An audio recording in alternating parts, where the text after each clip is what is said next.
不开玩笑，美团闪购马上就到，感谢30分钟好货到手的美团闪购冠名播出。番茄是个宝，茄皇错不了，感谢约一颗阳光番茄在里面的茄皇联合赞助播出。让生活更开心，感谢国民白酒老村长特约赞助播出。96倍乳黄金续航母源自护理，感谢守护宝宝闪耀成长的 A2 紫药 HMO 婴幼儿奶粉赞助播出。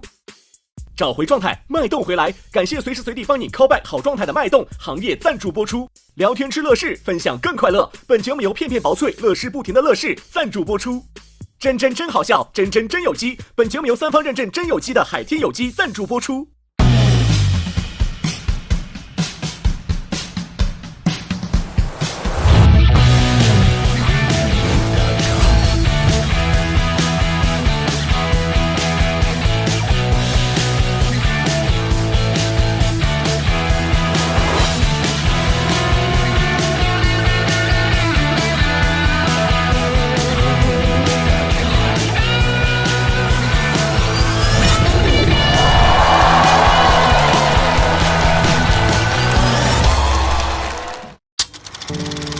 请用1句话介绍自己。我的职业是一名消防员。我以前是警察、带爆短剧演员、四流小说家、商界奇才、高情商大学生，上学威龙，会有一个新身份。我是流动的牛马，我可太会上班了，我没班硬上。我是一个坏的人，想方设法试图让自己快乐的人。我哀，我秀外慧中，能吃能喝，穷笑了，笑死。我像2个人，没头脑和不高兴。全村的希望。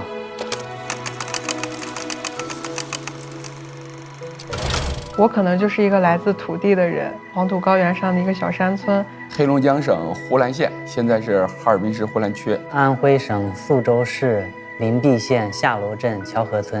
家也是一个让人会受到伤害的地方。不想躺，只想逃。一直在思考我到底是谁，或者我应该是谁。你看我的表演就知道了，谜底就在谜面上。干了一些别人不太敢干的事儿。这个世界我来都来了，那就好好活着。我可能会搞砸这个事情。我是无所谓的不经云。你只需要抓住你能抓住的那些就好了。偶尔会有内心撞地球这种冲动。一场冒险，一场历险。我永远相信徐志胜会比之前的自己更好笑。你在舞台上真的去全身心的释放过了。我最近最拿得出手、最骄傲的事情。我是呼兰，我是徐浩伦，我是珊瑚，荒岛人气王，战鹰，不至于周星宇，我肉体上泰坦，王小弟，王子涵，吴恺，小大鹅，阿生，小跑，王毅，张慧，小 A， 张大哥，赵玉，雪碧，小齐，大小尼古丁，艾斯，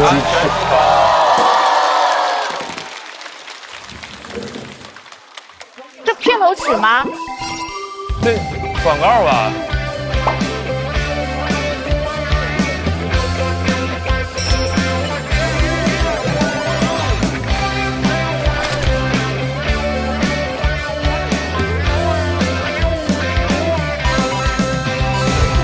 给我点阳光，阳光我就灿烂；给个破框，我就能下蛋。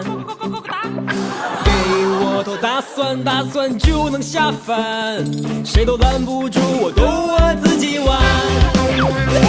给我一个木马，我就开始旋转；给我一个主角，我就开始撒欢。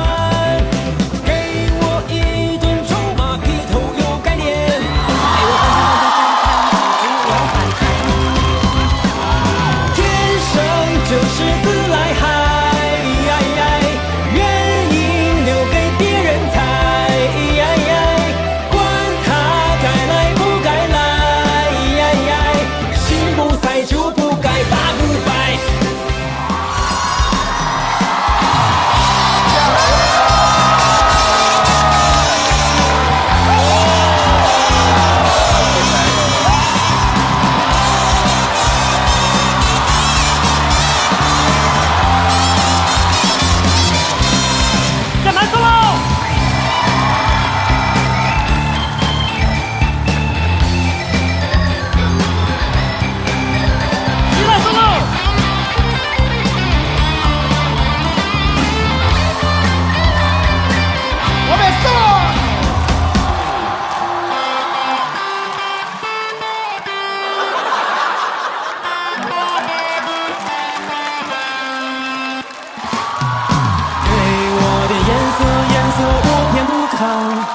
给包咸盐，我偏要扯淡。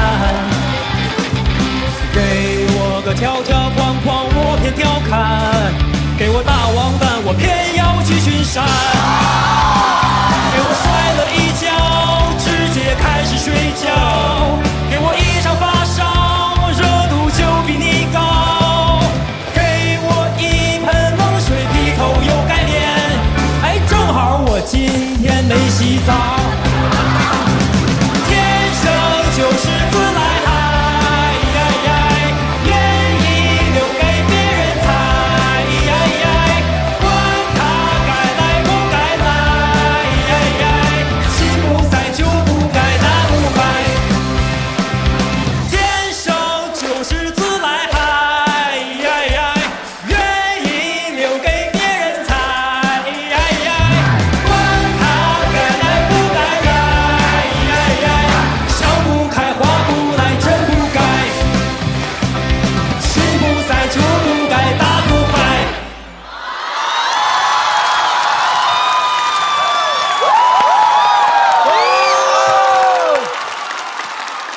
欢迎来到脱口秀和他朋友们第2季。首先，让我们有请本季的校友团成员。第一位是给他一支麦就能精准点评的鲁豫老师。哇，好美啊！接下来有请给他一锤子他就能做买卖的罗永浩老师。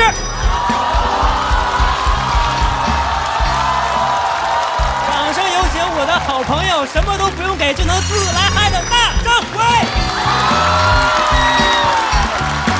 最后最热烈的掌声有请给他多少批评他都可以反弹反弹再反弹的最坚强的主持人张绍刚。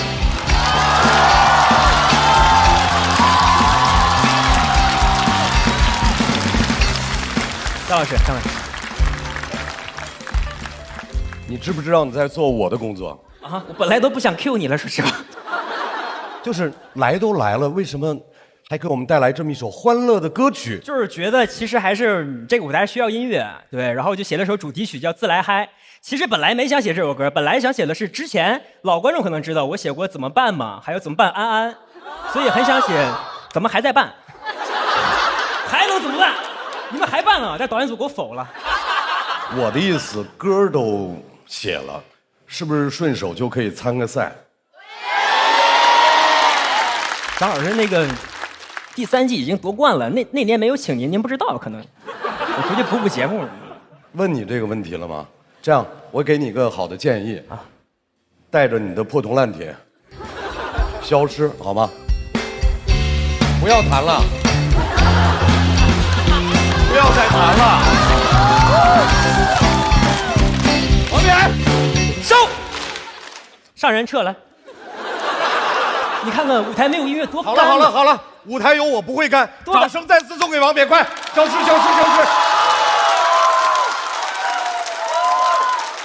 再次感谢王冕给我们带来的热场歌曲。我还会回来的，加油！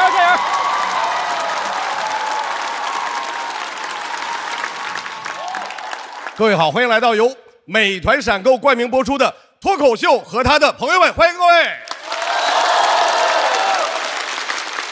非常高兴又跟大家见面了啊！1年过去了，脱口秀还在，我也还在。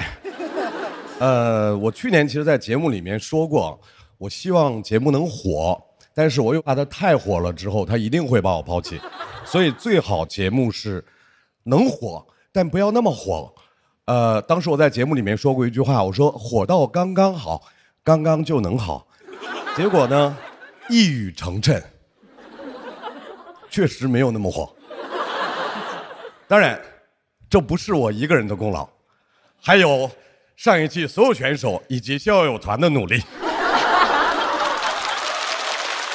今年还是来了，因为我和这个节目的关系就是原配嘛，确实有感情基础，凑合过，而且岁数大了以后也离不了，对吧？要离也得等孩子们要不都上完春晚再说。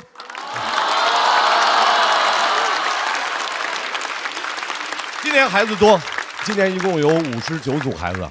看来呢，和脱口秀做朋友的人是越来越多了。同时还是这里上春晚的人多一些。啊，我们这个节目是脱口秀的星光大道。啊，校友团还是那些老朋友，鲁豫、大张伟，大家很熟悉，不只是朋友，家人啊，完全可以写进节目的家谱。欢迎二位。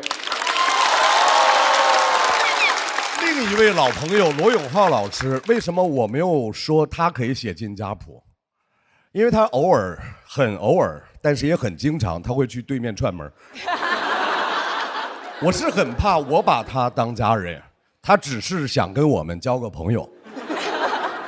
他们3个就是脱口秀的黄金阵容，去年想同台，但是3位没有能够一起同台，今年被我们凑齐了啊！来，今天我们这个王炸组合第一次在节目当中聚首，互评一下。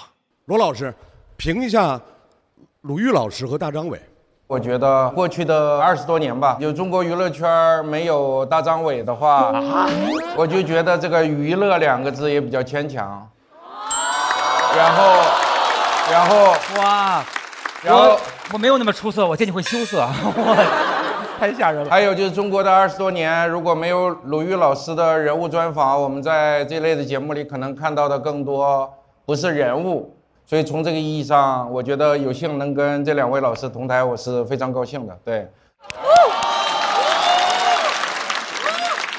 因为罗老师跟我就是有一种特别奇妙的缘分，而且罗老师一直在脱口秀界一直在诱惑着大家，我也一直在诱惑着，我们俩加一块就是罗大佑嘛，然后感觉特别开心。而且罗老师就是在我心目中走哪都是顶梁柱，但是罗老师来到脱口秀愿意把自个儿放平，变成桥梁，是吧？让别人通过他变得更好，所以就要给罗老师掌声鼓励。感谢。是。鲁豫老师，哎呦喂，鲁豫老师跟我在一块儿，我们俩的这个 CP 名啊，就像那个毛豆的一个梗一样，我们讲鲁豫、大张伟、鲁大肠啊。而且那个鲁豫老师在我心目中就像一个白色的颜料，有很多颜料感觉都特别的鲜艳，但是没有白色的颜料来提亮，他们也不会显他们，所以说鲁豫老师就是我们节目的提亮大师。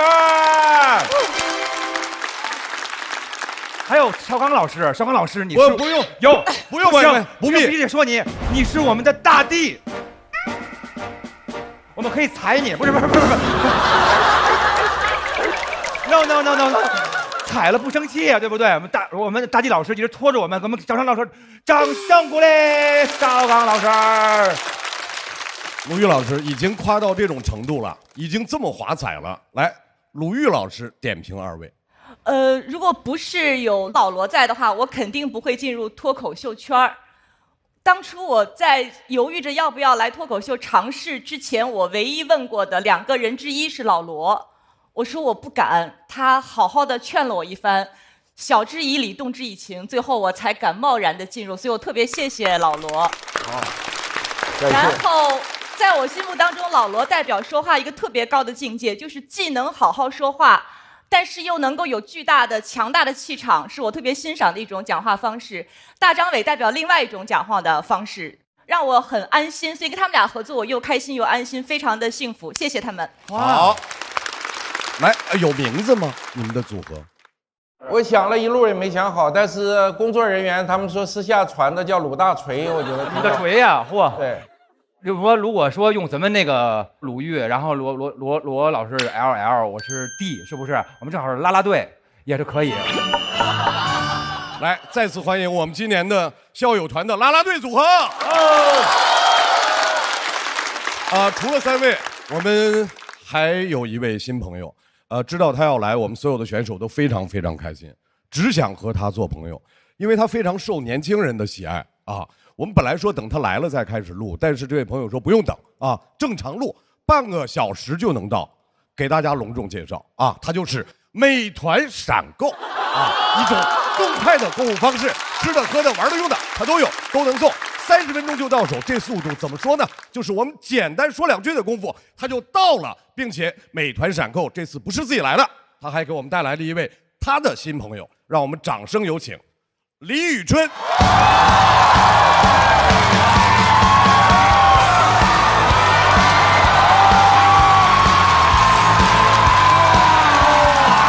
好帅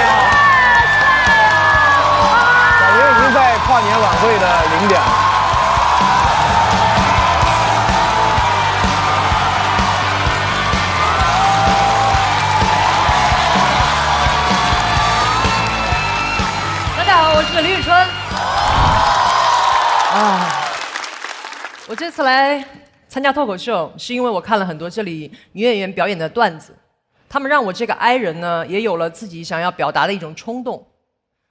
我也要上桌，但是他们说呢，我这个叫换桌，你想在哪桌在哪桌，你可以站在桌上。其实我这次讲脱口秀，我的压力是非常非常大的，因为我从来没干过。听了段子，虽然有了创作的冲动，但是是音乐上的冲动，不是 talk。说不是我的本职，也不是我擅长的部分。但是我作为脱口秀的朋友，我得说。所以呢，我现在有点不想做脱口秀的朋友了，我有点想做脱口秀的仇人。脱口秀挺火的，而且火得刚刚好。我之前碰到过徐志胜2次，第一次擦肩而过，我叫他徐志胜，他拔腿就跑。第2次是在健身房里面，我同样的叫了他的名字，他拔腿就跑，我也拔腿就跑。我们俩跑了很久，因为我们俩都在跑步机上。我只是在跑步，但是志胜呢，以为我在追星。今天在这里，我顺便澄清一下，志胜，我不是你的粉丝，我是步惊云的粉丝。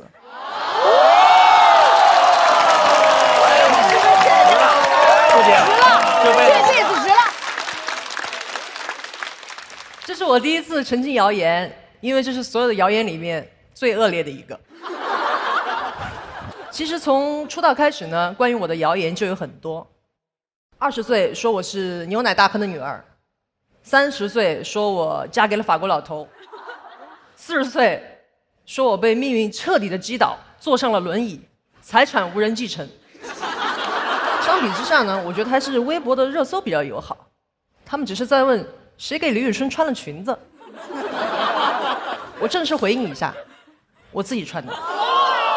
而且我要做一个科普，裙子呢是一种围在腰部没有裤腿的服装，不是人的第2性征。无论一个人穿不穿裙子，都不值得上热搜。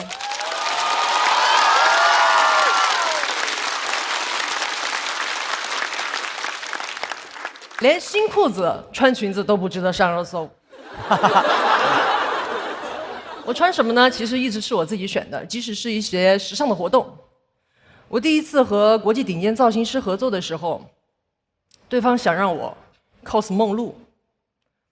他想得很简单，他觉得我是中国的超级符号，梦露是美国的超级符号，裙子是女性的超级符号，可以混合一下。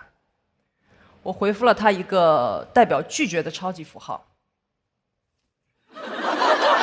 我不要做梦露2号，我要做春春1号。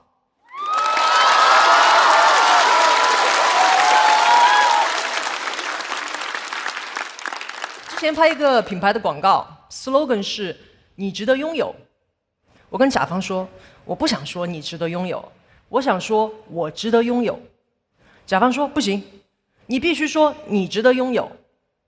我说，你说你值得拥有，不就是我值得拥有吗？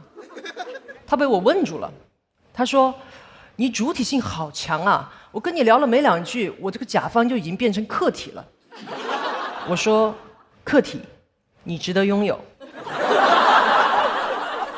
在那个年代呢，只是因为我和大家认知的女孩形象不一样，就有人给我起外号。我很早就经历了大规模的网暴，现在时代进步了。他们又说某哥某爷的称谓反而是对厉害女性的一种敬语。我想，那这样来说，某姐某奶也可以是对厉害男性的一种敬语喽。比如 ，yes， 罗老师，有大局观，赐名罗奶。好。张绍刚老师，主持业务娴熟，赐名刚姐。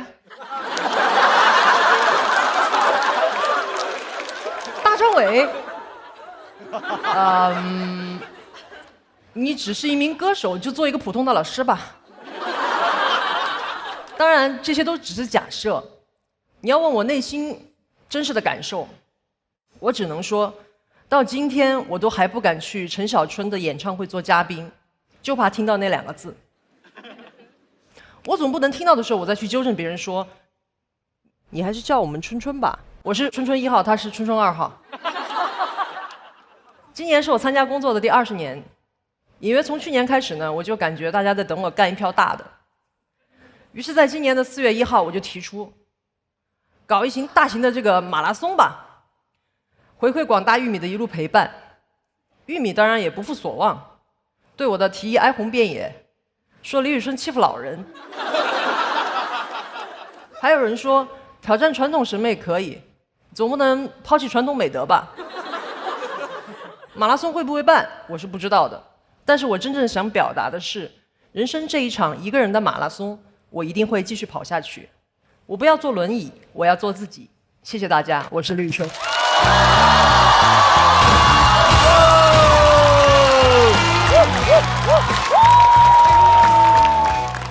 春春第一次说脱口秀啥感受？我之前其实想带了一个乐器来这个舞台，叫推堂鼓。对，但是还好没用上。然后我其实在后面准备的时候一直在看我的心率。我的心率其实已经进入到燃脂心率了。哇塞！我是觉得真的是挺紧张的。而且春春还给大家准备了一个惊喜将会在本赛段结束的时候送给各位啊！再次热烈的掌声，欢迎春春加入笑话队。谢谢春春。在此之前，我想多问罗老师一个问题：之前你和春春老师认识吗？不认识，但是我们还是有一些渊源和交集的。比如，当年我们做锤子科技的时候，中途我们想找一些非常有个性的公众人物来做一个代言，所以我们市场部当时也找过李宇春老师，然后找到他的时候，他们团队就拒绝了，但原因也不知道。要不你今天跟我们分享一下？哇！你是那时候就看出要倒闭了？没有，我当时觉得锤子手机是一个特别有个性的一个品牌啊。但是因为我不知道大家能不能感知到，但是我作为一个四川人，说你不是，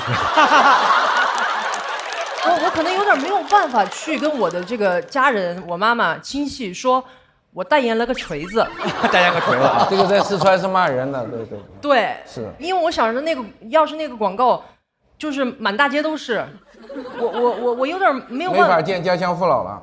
有点没法解释。我顺便说一下，我老婆是你的铁杆粉丝，支持了20年了，所以我当时特别喜欢，就觉得非常有兴趣，特别喜欢。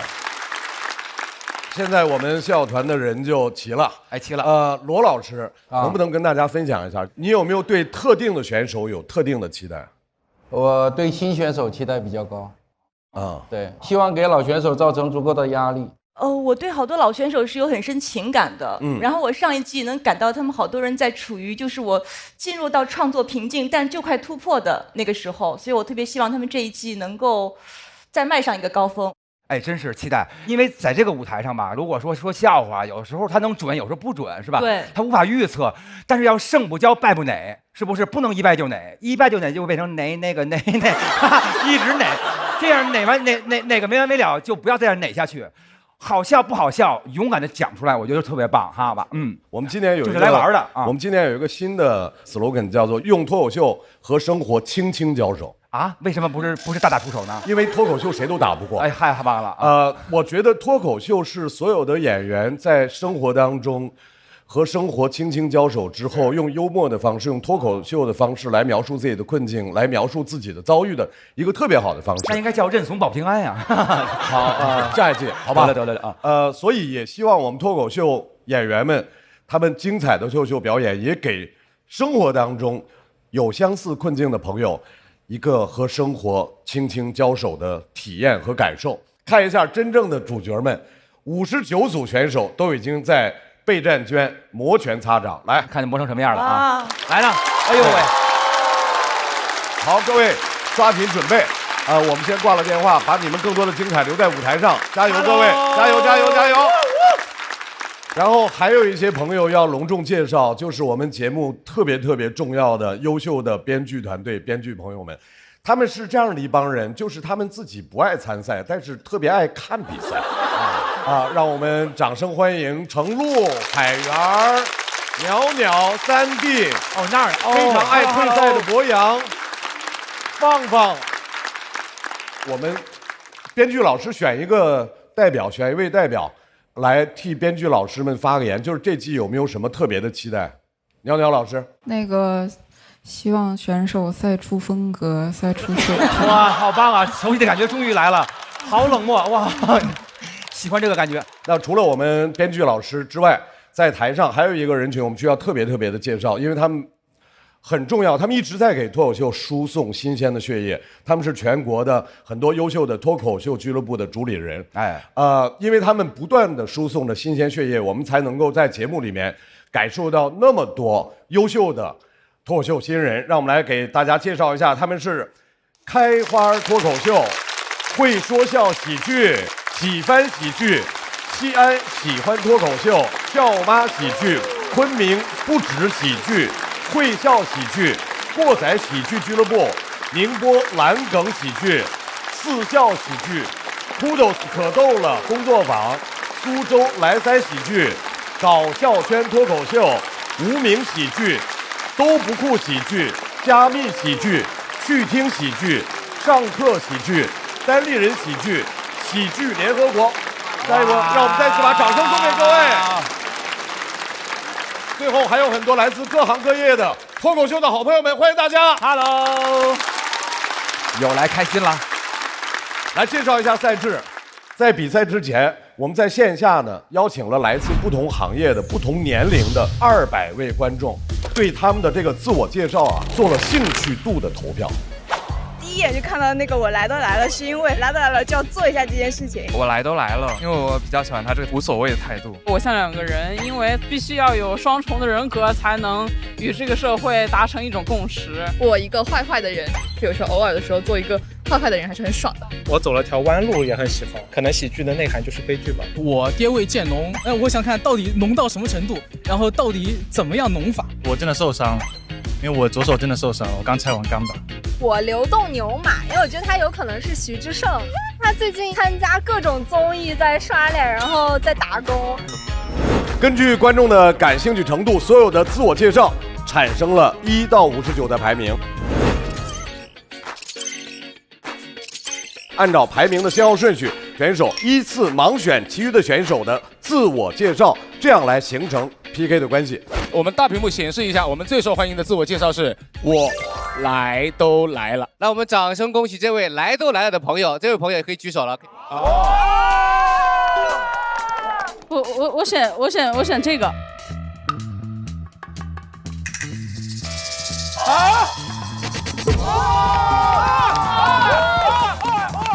这个还挺好玩的，完全开盲盒啊！对，我们俩。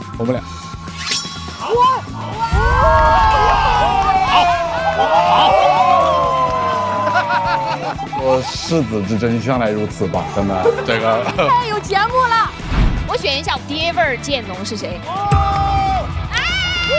失误了 ，sorry。不姐，孝慈谁啊？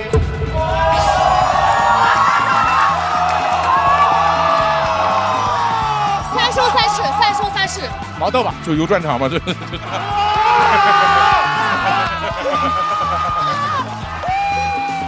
决赛，这不都写在字面上了，怎么还能没听后这了？我天呀！我以为就以为吹牛的时候，我有转场呢。双淘汰！这次第一集都好看，全是总决赛的感觉。对。命运的齿轮，哇！这就是综艺。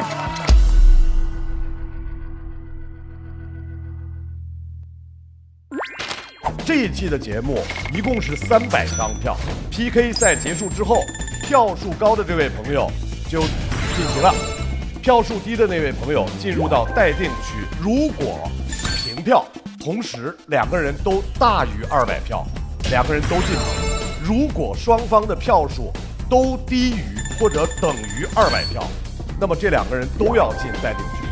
本赛段一共有42个晋级名额。在本赛段结束之后，有17组朋友要离开脱口秀的这个舞台。今年我们笑笑团呢，仍然是每个嘉宾一个灯，但是和去年不一样，大家这一个灯是10票。哇，10票吗？我就挨骂了。今年有一点是和去年相比不变的，就是掌管大局的我，依然有灯。哇，但是非说自个儿掌管大局也是可以哈。果然是刚刚啊！你好，你说，来，刚刚你说。我掌管大局，那你说，但是我不改变大局。行。去年我有一个灯，大家老看不出我的喜爱。今年我让我的灯升级了。双灯啊，双灯，灯，拨浪鼓。来，各位先表达一下自己今年你的拍灯标准。臻，我喜欢，比如说这个逻辑比较缜密的。逻辑缜密啊，然后这个简单粗暴，笑点密集。然后那个有一些特别生活的、鲜活的画面的，同时要逻辑缜密啊，这个听上去好难呀！好难。不是他不一定出现在一个人身上嘛？就是这种类型的我都挺喜欢的。今年我想稍微就是说拦着点自个儿啊，要拦住自己，别老那个就是什么都拍啊。然后大家听过一首歌叫《晚安大小姐》吗？晚安大小姐知道吗？呀嘞，拦不住的大张伟要拍灯了，好吧？然后所以说我这回要拦着点自己，然后尽量都给一些过了我心里那个特别好笑那个线我再拍，是这样的，好吧？好，我反正占一头，好笑，有表达，然后逻辑缜密，刚刚从刚刚那儿得知有10票，我感觉肩上的责任重了，还会保持大局观的，对，还是大局观啊，稳住了啊。不光大家手里面有10票，而且在这个赛段，我们笑笑团的4位每个人手里面还有一盏灯，叫等等灯。就是当票数公布了，有人要去待定区，如果你觉得它特别好，你就可以用你手里的那个等等灯。等等，我拍个对。但是各位4位，您说，你们这个等等灯本赛段只能用1次。第二，如果这个赛段你没用，你们那个灯就作废了。就你们等一等，这个权利就没有了。所以各位又要慎用这个等等灯，有的时候呢也不要心疼这个权利，因为不能就是说后来后悔了，说再挑一个人说我等，是吧？当时得用。那我有一个问题，你说的鲁豫，如果万一2个人同时拍了等等灯，那不就浪费了一个？可不可以说我们有一个人，我们上了以后撤销一个？我现在决定体现一下我是掌管大局的，可以，2个人都拍下去了，然后你们2个开个小会，给你们5秒。同意，说谁撤回来，太棒了，我同意。各位，正式要开始比赛，来吧，我们得有一个仪式感。朋友们，脱口秀和他的朋友第2季比赛正式开始。今天第1组 PK 的选手是何广智和哈哈曹。大家好，我叫何广智。大家好，我叫哈哈曹。用一句话跟观众介绍你自己，你会用什么样的话呢？我去年的1年的状态就是，我是真的受伤了，我掉链子了。我选这个吧，我掉链子了。好，好。你起个这么低调的名，你掉链子了，哥，你掉链子了，给我玩这一套是吧？啊2位老师现在心情如何？哎，我有点释然了。但是如果是你选的话，其实我又能想明白。为什么呢？因为我了解一些广智的生活哲学，就是捏软柿子。对。我来比赛就是求稳。我从字面意思上理解是我掉链子了，这哥们儿应该是这一篇没写出来。我说那你没写出来，我就给你送走。想了扮猪吃老虎呢，我想了一般的高手他不会挑一个看上去这么弱的标签，但如果是广智的话就不一定了。哎，没想到是这个结果，这就命运的安排吧。是。既然事已至此了，就是我们哥俩就好好的给他们奉献一场，就是有强度的表演，有强度的菜鸡互啄吧，有强度的2个大菜鸡互啄，你看上成熟的菜鸡了，我们成熟的菜鸡互啄。掌声欢迎何广智，何广智。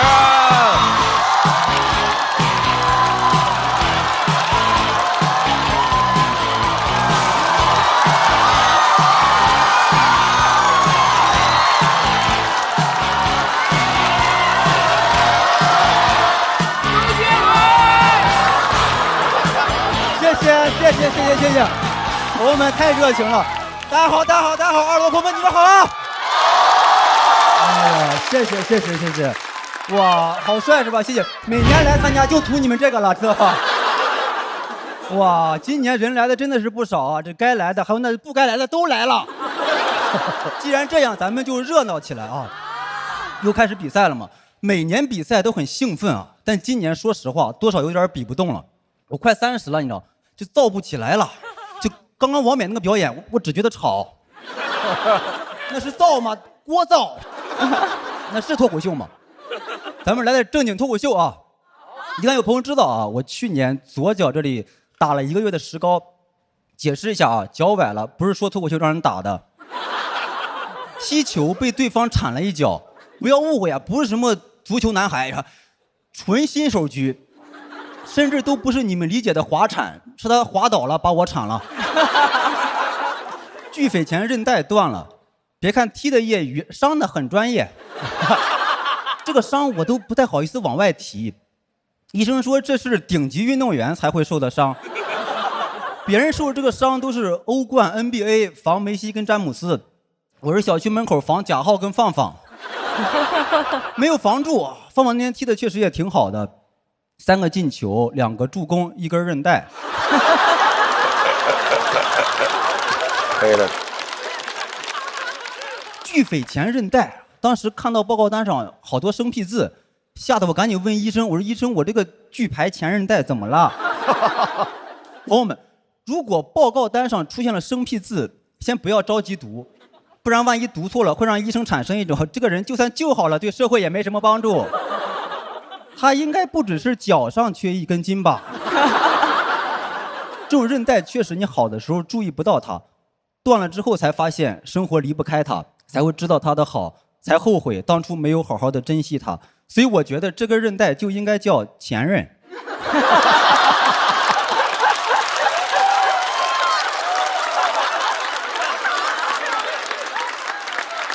受伤的方式也很像，疑问是怎么受的伤，回答都是让人插足了。韧带损伤是不可逆的，这辈子基本上就告别剧烈运动了，不然会习惯性崴脚。走路姿势如果不正确的话，也有可能造成软骨磨损，脚踝就基本上就废了。然后手术的话，也有可能会伤到神经。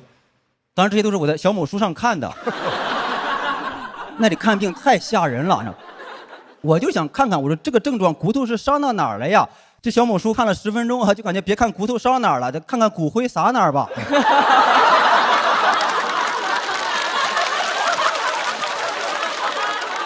我搜崴脚出来的图片，全是那种脚肿的跟猪蹄儿似的，很惨，但是很好笑。当时也没有心情笑，直到我刷到了一个跟我伤的同一个位置，但是肿的比我厉害的，笑死我了。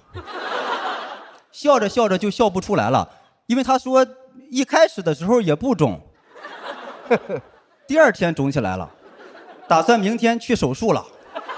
所以那段时间我每天都去那哥们儿的主页看一眼，我说哥们儿怎么还不更新呀？哥们儿你手术完之后怎么回事？你倒是说一声呀！你手术完之后你是能走了呀，还是走了呀？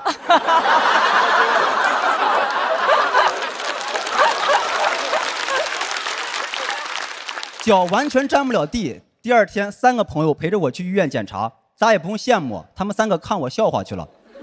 去了3个脱口秀演员，寄素材去了，对我走不了路没有一丝的同情，只觉得说残疾这个赛道也让你走进来了。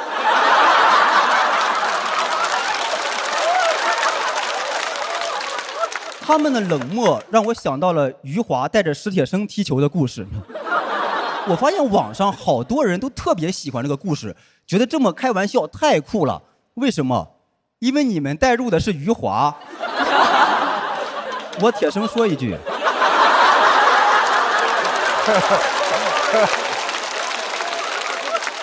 我不是特别喜欢余华，我只喜欢活着。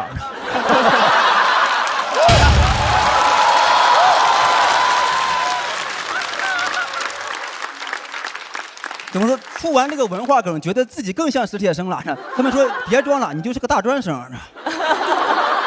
医生看完就说没有好办法，只能是打石膏，或者是买充气靴。充气靴呢会美观一些，你选哪一个？这时候我朋友突然站起来说：“哥，我建议还是打石膏。”我说为啥？他说：“哥，因为我没见过打石膏。”我说不应该呀，你嘴这么欠，应该没少打石膏呀。买了一副新拐，还有人劝我说可以去二手平台看一看，因为理论上来讲应该有很多闲置拐杖。后来我去看了一眼，庆幸买的是新拐，因为我发现很多二手平台卖拐的要求是同城自提。我怎么自提？就我要想买那个拐，我得先买个拐。我的个乖乖！这个简单粗暴。买拐悖论哈，好在有美团闪购哈，30分钟就给我送到了。先生，您的拐啊，我的拐。拄着拐打着石膏，持续了1个多月，耽误了很多工作嘛。当时最直接的影响就是耽误了一个走红毯的工作，那个星光大赏去不了。有人给我出主意说可以坐轮椅去，就很尴尬呢。因为就我这个咖位，坐轮椅去的话，人家看见之后得说他也不是必须得来。如果我真的坐轮椅去了，谁会想推我呢？他们说你不用想这么多，你要这样还能去的话，那就是资本想推你。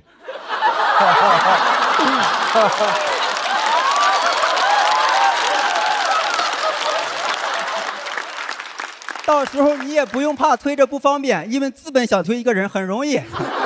我很想去，我想让资本把我往前推一推。他们说这个事儿往后推一推，但我能感受到他们内心其实是想推我的，推。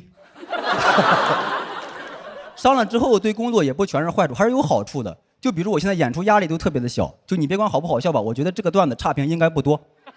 就是我不相信播出的时候，这会儿弹幕会有人发啊，其他人都挺好笑的，这个瘸子挺尬的。当然我说这个话也不是绑架大家，就如果真的有这种评价的话，我也接受。我甚至可以一瘸一拐走到他面前给他道歉。对不起，我的韧带断了，给你造成不好的体验了。哦，不过也没事，医生说了，这个韧带断了并不影响下跪。就是跪的时候可能会有一些疼啊，就不过也没事，你的良心不疼就行。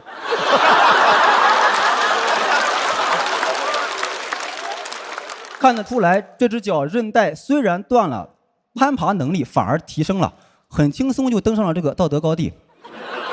脱口秀的道德高地，我帮大家看过了啊，就是黑灯跟小佳都在。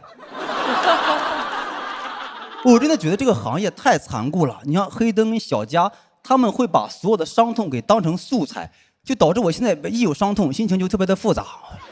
就比如当时崴脚的时候，现场其实是非常惨烈的，因为韧带断裂它是有响声的，当时现场是嘣的一声啊，这所有人都问什么声音，我说应该是段子炸裂的声音。谢谢你们。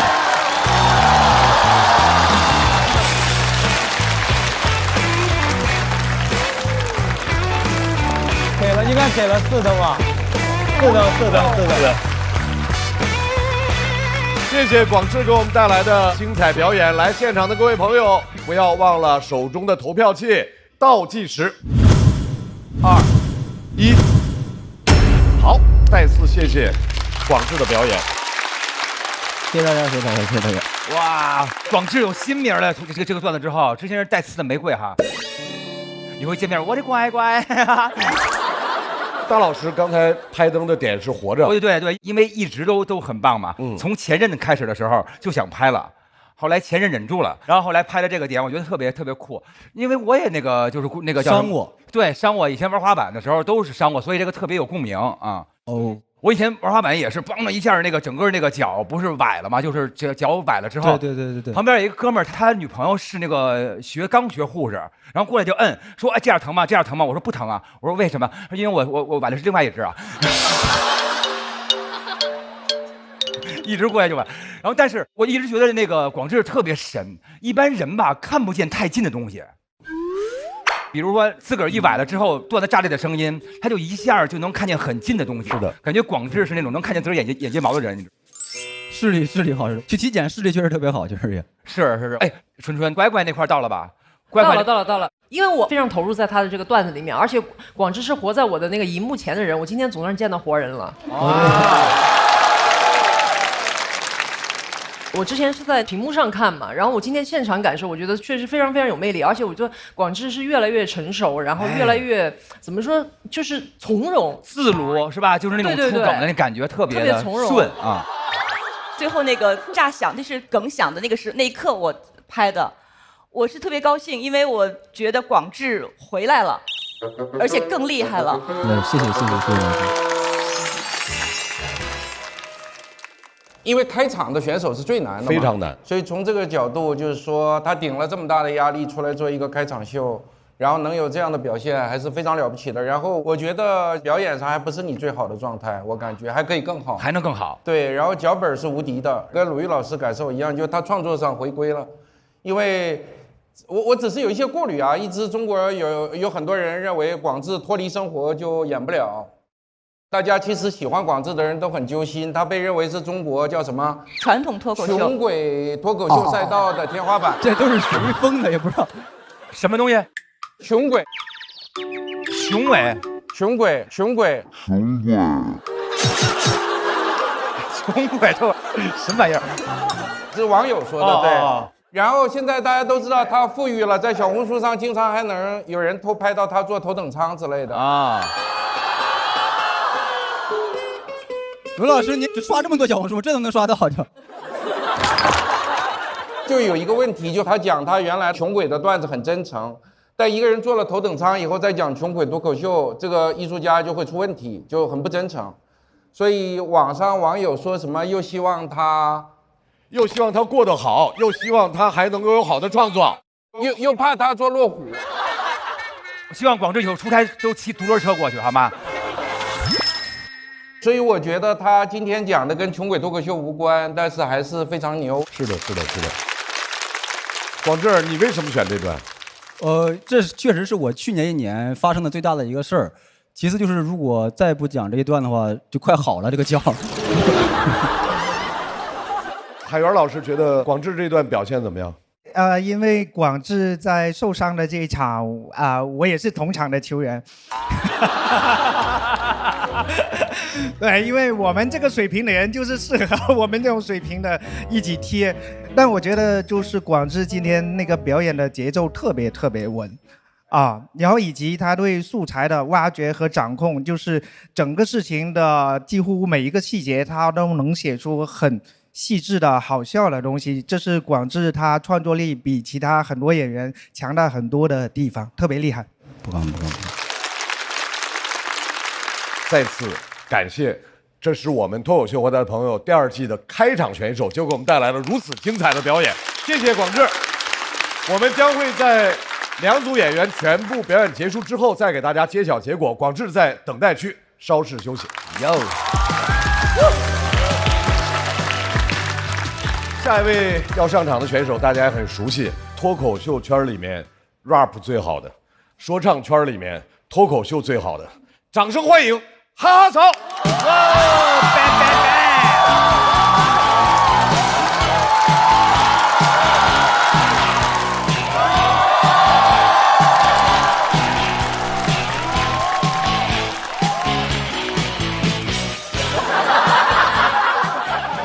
大家好，我是哈哈茶。大家好。很高兴能回到这个舞台啊！说实话，去年的比赛比的也还坎坷，但是好在有坎坷就有回甘。我去年不是第1期就讲自己搞说唱嘛，今年早些时候呀，新说唱那个节目组找过来了。他问我去不去。我肯定去，我说我当时来这，就是为了去那。那么既然今天又回到了这里呢，聪明的观众应该知道那里发生了什么了。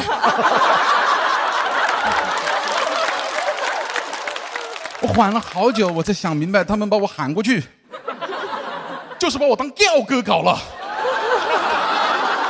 我说我都准备了3个月的阿卡贝拉了，怎么临时让我加一段跟脱口秀有关的搞笑的那个说唱？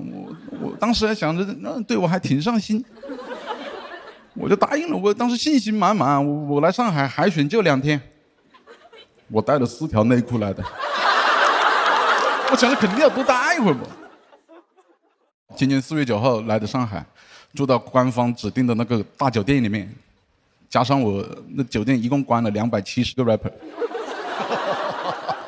我那天看到他们以后，我发现一个残忍的事实：我只有在这个舞台才像个 rapper。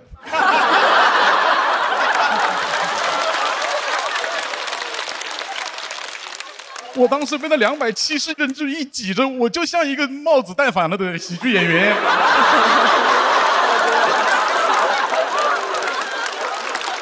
我看他们，我就露怯，他们那个样子都像那种小学门口见一次要少5块钱的角色。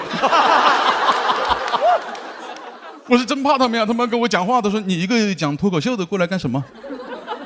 我说：“我过来采风。”但是当时心里面还是放了狠话的，我心里面讲的是我来给中文说唱洗牌来了。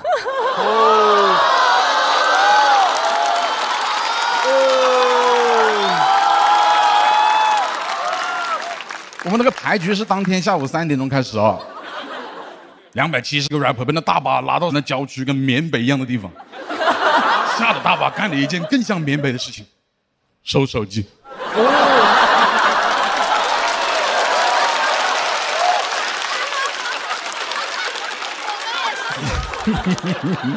哎呦，现在的 rapper 没有那个狠劲了，喊收手机就收了。我还等着在后面助攻一句，我说对呀，凭什么拿我们手机？没有出头鸟，哎呀，手机被收完了，我们就开始聊天，人家也挺不容易。他们说每年参加这个东西像高考一样，我一感慨，我说那我这是第2次参加高考了。他说你之前来过我们这个节目吗？我说没有，我参加过一次真正的高考。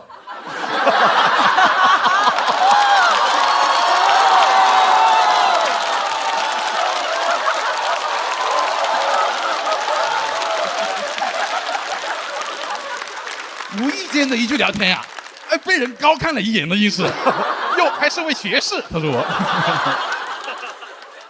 等得好晚了，夜里了，终于到我了。当时就一堆人站得跟兵马俑一样，等着导师过来参观我。当时听了几个人，我就有点怕了，因为有些人唱的挺厉害的，都没拿到链子。我那临时准备那个词真的很不适合放在那里唱。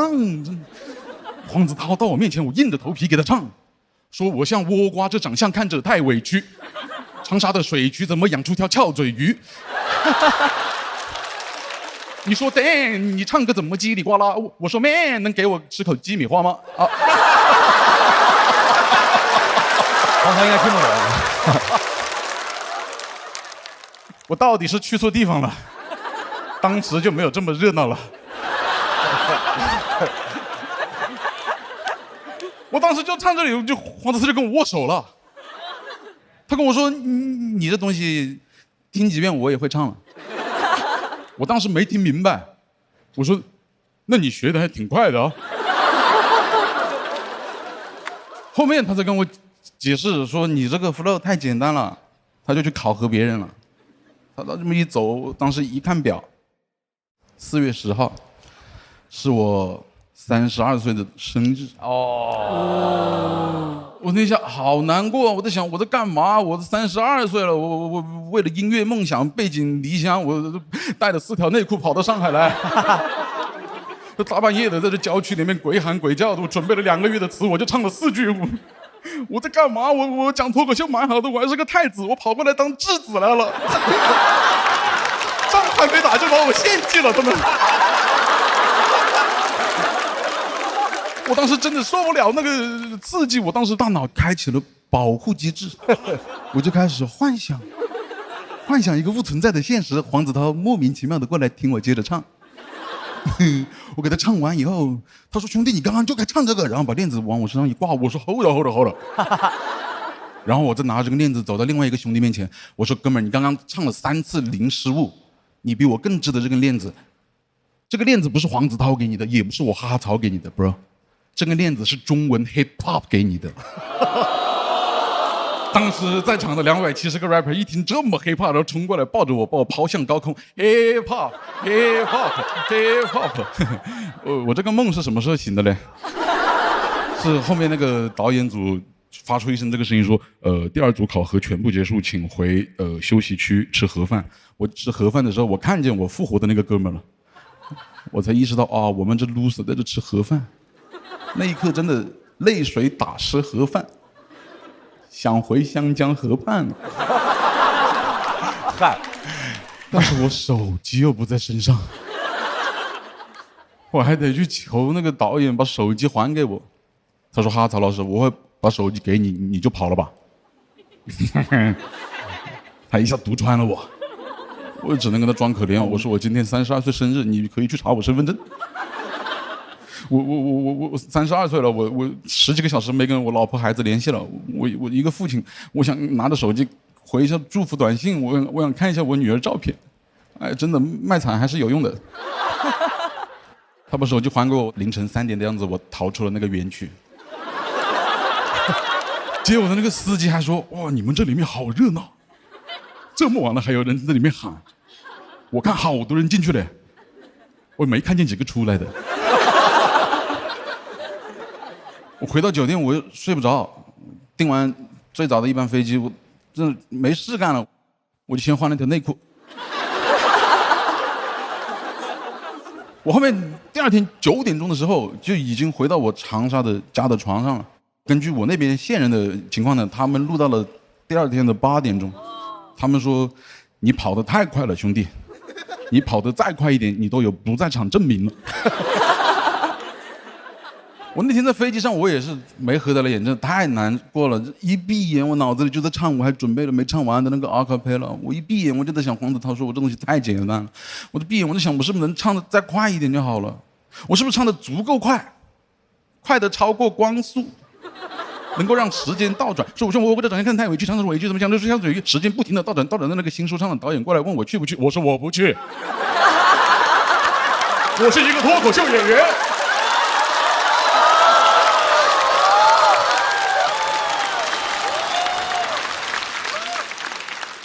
9点的时候，我躺在家里面啊，我老婆刚刚送孩子去托班，送完看着我吓一跳，她说：“哎，你不是在上海吗？”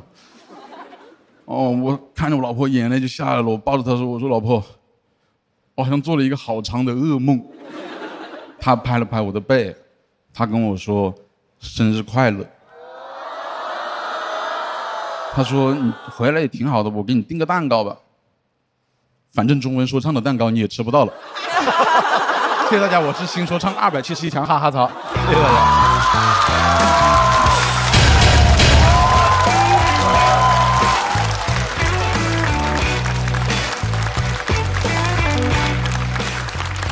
现场的各位朋友，不要忘记投票，倒计时，2、1，锁票。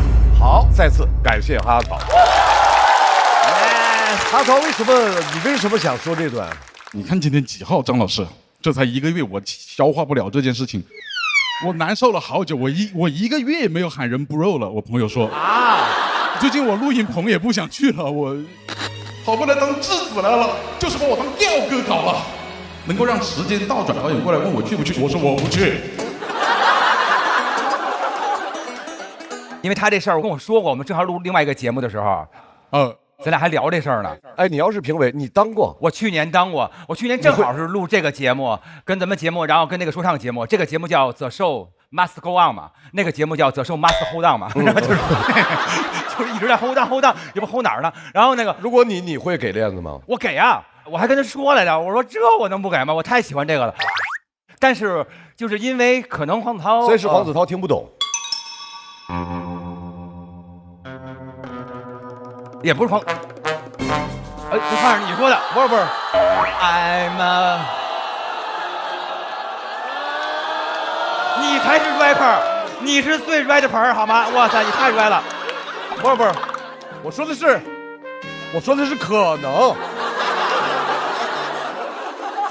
可能就是说，因为他听 flow 特别多一些哈，然后这个中间那个梗那个点没听懂，我以为他认识我啊。根本不认识我。那一下我就觉得我很傻，你知道吧？但是我已经准备好我的那个，对。之前你跟我说完之后，我还在想，我还想跟你说呢。我说你应该上去先调侃他2句，说我手里有麦克风，你是徐阳老公什么类似这样。看到我你就蹦蹦蹦，然后我跟你说黄子韬他特别可爱，他需要别人跟他那个互动，强互动，你知道吧？强互动特别好玩。对，我在那根本没有办法幽默，我真的好紧张，真的那270个人很吓人的。头一天我就被他们吓到了，因为第2天要准备阿卡贝拉，他们的手一直搓，然后真的吧？盯着你看，真的，我很害怕，我真的腿肚子抽筋，我站在那坑里面。哎，春春，就是刚才打动你的是什么？首先就是我对那个长沙的那个口音是有一种天然的亲切感的，就塑料有点塑料的普通话。no。对，然后就觉得特别亲切。然后另外我觉得他就是像在我身边给我讲一个笑话的一个朋友，特别的亲近。我喜欢他，然后他带给了我很多的欢乐，所以我会为他拍灯。还有他刚才整个那一段就像一个说唱梦这个电影，然后里面他有很多的细节，比如说他说到我本来都准备好了，我要那个补刀一句，说怎么都没有人教那个什么，我就不教手机，说但是没有出头鸟，他中间没有一个再多一句废话，对，没有废话，他直接说对呀，凭什么？他那个对呀是假定前边已经说了，所以他这个一点废话都没有，这个脚本是高度精炼过的。会听，是。他那个给我一个印象，就是以前崔健写歌词有一句话说把那只手也给我，应该是《时代的晚上》那个歌词啊。他那个意思，他没有说先把一个手给我，再把那只手也给我，他直接上来就说把那只手也给我，意思是这只手我已经拿在手里了。对。他说那个对呀的时候，跟那个精炼提纯的程度是一样的，所以，这是我听过哈哈曹最好的一次。至于没拍灯的原因是，不，虽然你们说可以喜欢都拍，但我自己还是有一些心理上的障碍，所以，比如我听他们俩的时候，整体上我觉得广智的略胜一筹，所以我拍不拍灯，我看了一眼，3位老师都拍了，我觉得3个灯是我心里觉得可以接受的。所以我就没拍。如果他们3位但凡有1位没拍，我是100%会拍。好嘞，再次掌声送给哈嫂。同时，我们也请广智回到台中。到了要公布结果的时候了。从票团的手里面得到的票数，广智40，哈哈曹30。让我们来看一下最终的得票情况。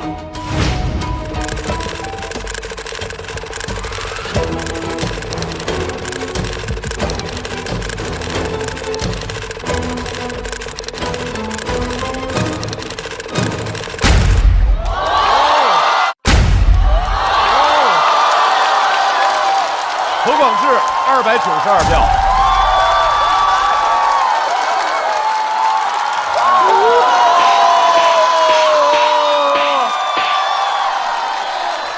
哈哈曹244票。有人拍吗？有人拍吗？等。主力可能会给他拍灯。恭喜广智进入到晋级区。我先过去看一个，对吧？有点羞愧。我说实话，第一，首先我毕竟比了很多年了，而且呢，我觉得我今天这个票数多少有点虚高啊，占了一个开场的优势，大家对开场会有一些鼓励票在。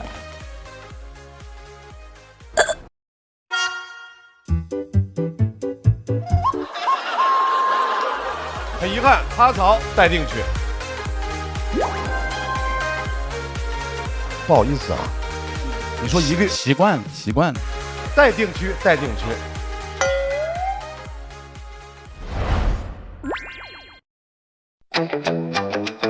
你是 rapper 大吗？讲得好，已经训话完成了，我们的曹哥已经训话的很好了。说我像我挂着长相看着太委屈，长沙的水区怎么养出条翘嘴鱼？他们说 damn 你唱的怎么叽里呱啦？我说 man 能给我吃口鸡米花吗？你把我看着没有一米我饶舌自首不准笑。你25年19戏我06，杀马的障碍，今天搞不定，明天搞不定，战斗状态。你在酒吧里面微醺，我们在粉店里面晕探。你好好给我站直了，那你很太。我说粉加个煎蛋，你煮汤成一品，我把汤成一碗 bro。你说的街头舞街，我在 NG 上去，我们把 line up squad 来组建。你在音乐街上洒水，我在网咖里面续杯。OK， 你有排面，我有排骨面。你知道哈曹其实除了脱口秀演员之外，他还是一个 rapper。哦，不知道。评价一下他的 rap。不如他的脱口秀。我听不懂，他有点可能上不了台面吧。讲得好。墙上的看书广告，从 rap 挣着烦恼。每天下午楼我恨不得做滑翔伞。我的电动车每天有个下棋的老头看着没去过拉斯维加斯，我楼底下是麻将馆，我在洗碗。你说中文说唱要洗，还老婆切菜，我living boy，通常我叫 boy， 这叫生活，这并不叫比赛。楼上装修，我推开窗说造起来。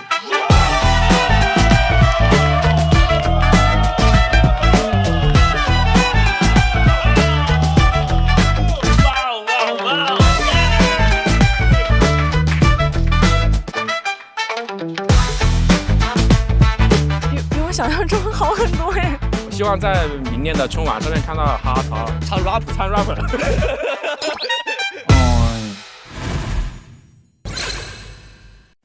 马上要在下一组对战的两位孙书恒和小蝶，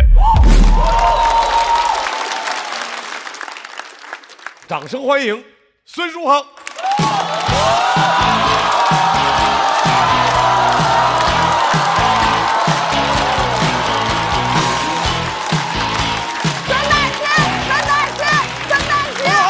证明自己。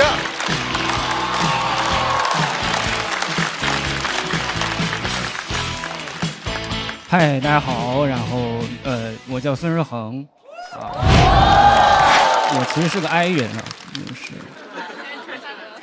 我不知道在座有没有 E 人的朋友，外向的朋友啊。就我下面说一下，就我们是 I 人，我们不是傻子，这事大家是能理解的吗？经常有E人的朋友问你还会说话呀？你还能出门？就我们也是一个具有正常民事行为能力的成年人，这件事大家是能，我们饿了也知道吃饭，下雨也知道往家跑。我甚至碰到认识的人，我还会主动跟他打个招呼，能怎么样？打个招呼能怎么样？回家再自杀呗，能怎么样呢？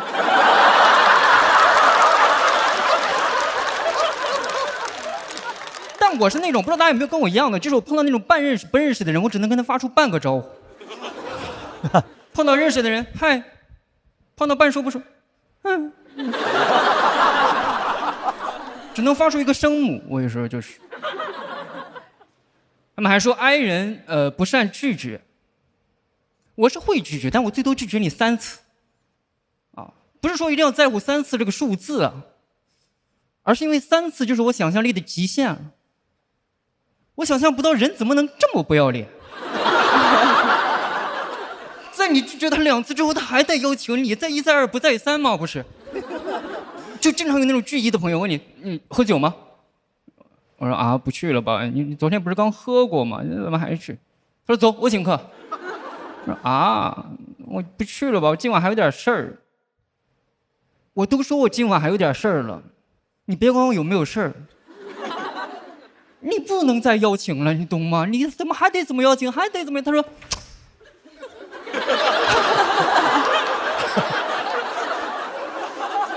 他完全不从社交当中获得任何的反思的，我反而开始反思我自己了。我说，喝酒这事儿，这我有那么不想去吗？人都邀请我3次了，我再拒绝，不知道会产生什么样的后果。人家说不定也内耗，人家有一些社交上的尴尬，人家也难受，人家也难受。然后问我E人的朋友，他们是怎么想的？他们说，嗨，孙润恒这人，你多叫几回他又来了。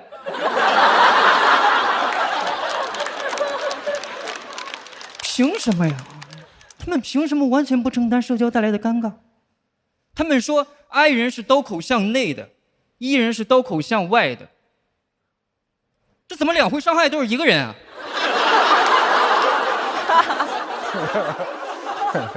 我一测那个 MBTI 告诉我是调停者型人格。我说我不是什么调停者型人格，我是诸葛亮型人格。就你们有没有想过，诸葛亮他本来也不想出门。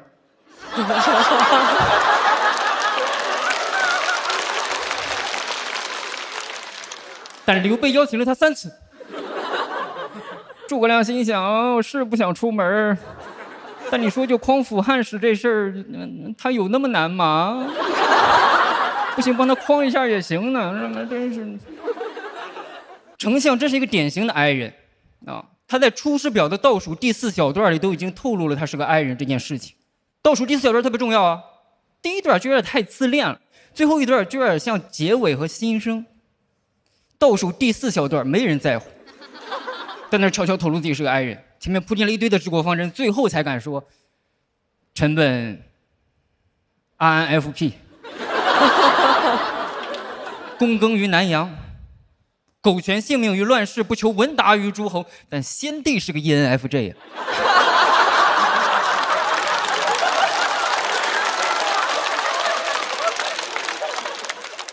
先帝他邀请了我3次，你说我再拒绝吧，亮实在是有点不太好意思了。亮配得感又低，有一些原生家庭的创伤，回避型依恋，亮真是有时候亮真是没办法。亮，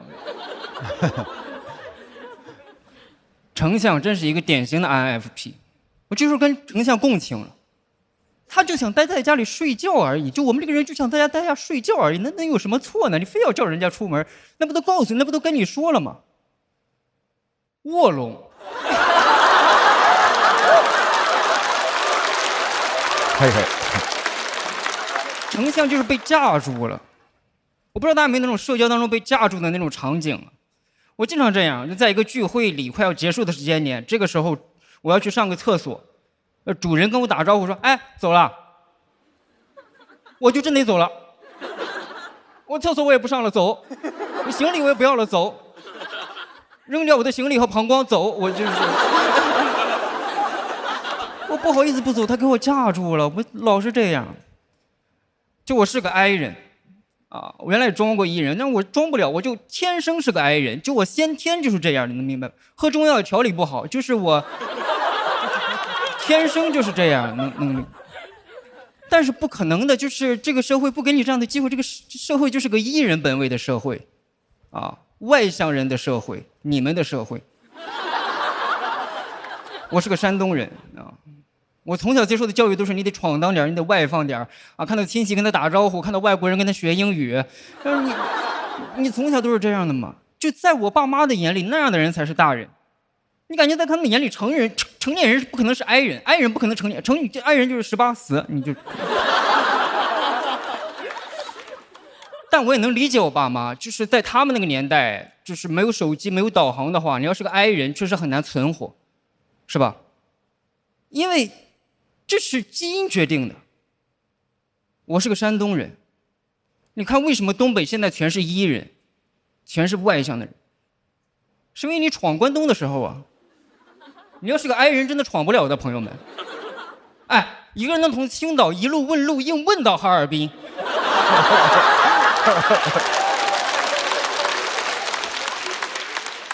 2270公里。他得多E呀，他不光是个E人，他是个疯子，我觉得他真是，哎呦，我真不行，我最多到潍坊，我就。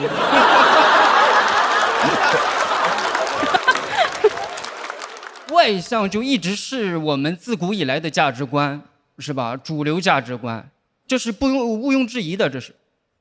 古话说得好吗？仁义礼智信。谢谢大家，我是王，谢谢大家。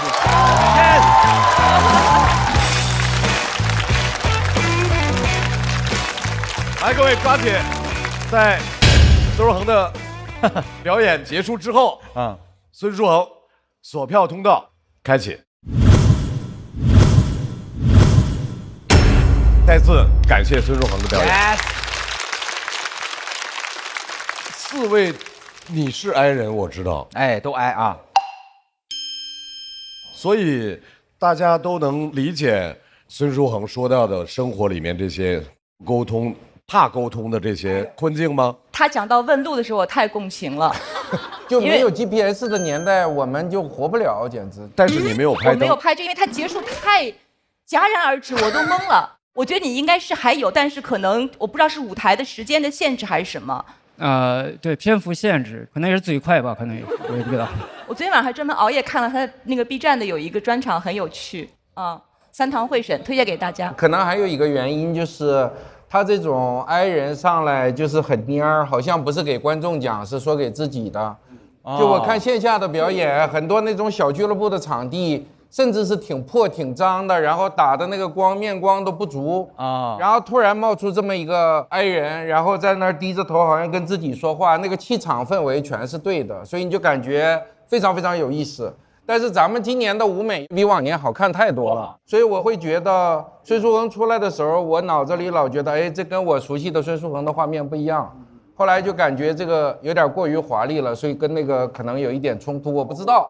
所以你的灯是补的啊，对，因为鲁豫老师没拍，我觉得表演可能还有个适应问题，但是从整个脚本上是值得3灯的。懂了。但是我非常的喜欢他，一上来就特别像他的感觉倍儿像新裤子那彭磊，你知道吗？就是一上来，然后就那个手还在这儿，你看他乐都像，就是在一个戴小眼镜老推一下，然后我跟彭磊都特别矮，然后但是我没有那么矮，他是非常矮那种。你还怎么了？哎，你跟你的朋友之间聊天，万不得已不说话是吧？都靠托梦啊，会那种挨到俩人坐那儿半天，谁也不出声，就只听呼吸吗？你看看现在就是这样，对不对？是会有一点对。然后我觉得好多哀人就是因为世界上他不想张这个嘴，他在脑子里想特别多的事儿的时候，反而让人想出特别多过于异的人根本关注不到的那些点。而且我觉得一上来那种共鸣，就是懂的都懂，就是那种感觉是一种特别美的感觉。我喜欢这种感觉，是吧？是吧？就是你看我爱。我是有几个共鸣点的，就是一个是他无法在3次之后拒绝别人，其实我自己也是做不到的，我很难做到。所以我们当年的广告跟你说3次就行了。对嘛，你多请2次就好了。但是我也有一点那种心理负担，会觉得我已经说2次了，人家都拒绝了，再说第3次会不会就讨厌了？不是，3次是肯定的。春春演出在备台的时候，我看着观众一喊吕宇春，第3个吕宇春一定出来了。等到第3个啊。另外一个就是，我自己也会好奇的一个点，就之前，就比如说我们4个人都是爱人，那当我们4个人在一块儿的时候，是不是在这4个人中间会有一个人异化？是这样的，春春，这个事儿我考虑过。我们除了有各自的这种所谓的人格以外，还有一个职业的人格。是的，是的。如果我们4个人在一块儿的话，我的主持人的职业人格会跳出来，强于我的人格。我得现场主持这个场景，不能让话掉下来。懂的都懂，对吧？太懂了，每回一上台就是再见爱人，再见爱人了啊。还有一个信息，你跟家人说你在罗永浩直播间工作，对，为什么呢？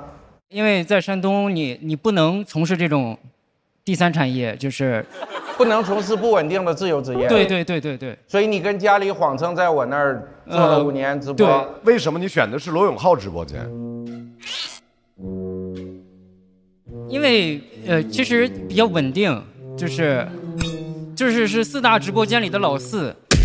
但前3个一直在换，所以他就一直是。所以我们老4是千年老4啊，符合我家里人的这个刻板印象。那这个节目播出去，他们不就知道了吗？会剪掉吗？剪掉，专门给他家人看。书恒在我们直播间工作表现一直非常好。我作为这个公司的创始人，想感谢书恒的父母养育了这么一个好的孩子。谢谢。我每年都会在罗老师直播间买点东西给家人，说是公司发的，因为哎呦喂，有点心酸了。这符合我们的刻板印象。哎，那今年618我们一起播一场好不好？哦，可以，谢谢。来活了，就完全坐实了嘛。可以，本来也是嘛，本来也是，对，是。我跟脱口秀就是玩玩，跟脱口秀就是玩。是是平时还要工作的，我好工作很饱和的，老师老板。行，那618专场我们俩一起。可以可以，没问题。和老板直播有什么感受？习以为常。公司也经常碰到吧？对，咱们在公司走廊里也经常打招呼，只是没一起播过而已。他们说618那个时间点不合适，那后边还有个818，可以跟节目播出时间配合起来。2位对818直播有什么想法？看他喜欢什么，因为他是个 I 人嘛，所以他能把什么样的讲好，或者有热情去讲和推荐给消费者什么样的东西，这看他吧，我这边好处理。向你推荐一个 idea， 我不知道您会不会感兴趣。idea 不是 idea， 没有儿化音，英音美音都不儿化。来接着说。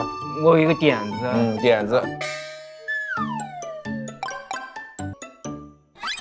我们接下来要请上来的又是一位新人，他的生活经历非常有趣，而且他的标签也非常有趣。来都来了，掌声欢迎小蝶。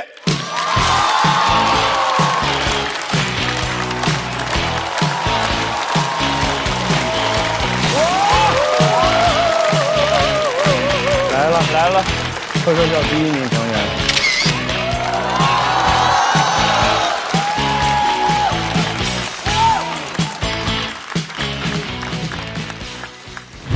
大家好，我是小蝶啊，蝴蝶的蝶。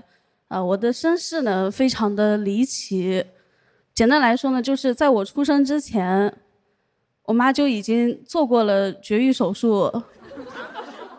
所以我能出生呢，代表手术失败了，因为医生的技术不够硬，没有我的命硬。那个手术呢叫输卵管结扎，科普一下，就是把女性的输卵管堵上，是一种永久性的绝育手术。每个人出生之前呢，都要经过输卵管这条赛道，而我的赛道是我自己挖的。当时我妈刚怀孕的时候呢，她不觉得自己是怀孕了，她以为要提前绝经，非常着急，就去开了一些药，活血化瘀。我就是那个瘀，怎么都化不掉。她才意识到好像怀孕好几个月了，她更着急了，因为3胎药法很多钱，所以她就去找当时做手术的医生医闹。我们常见的医闹呢，都是出人命了，患者家属在那大喊：“还我孩子命来！好好的人怎么说没就没了？”我妈去找医生呢，也是出人命了。她说：“把我孩子还给你。”好好的人怎么说有就有了？医生没有见过这种场面，他以为我妈不想要这个孩子，就开始劝说：“孩子来都来了。”万一留着有用呢？我妈有非常严重的囤积癖，她最抗拒不了的一句话就是留着有用。她当时非常理直气壮，她说：“孩子我留着有用，钱我也留着有用呀，你们不能罚我钱啊。”后来呢，真的没有罚钱，因为我出生证明性别那一栏填的是医疗事故。美国都没有这个性别。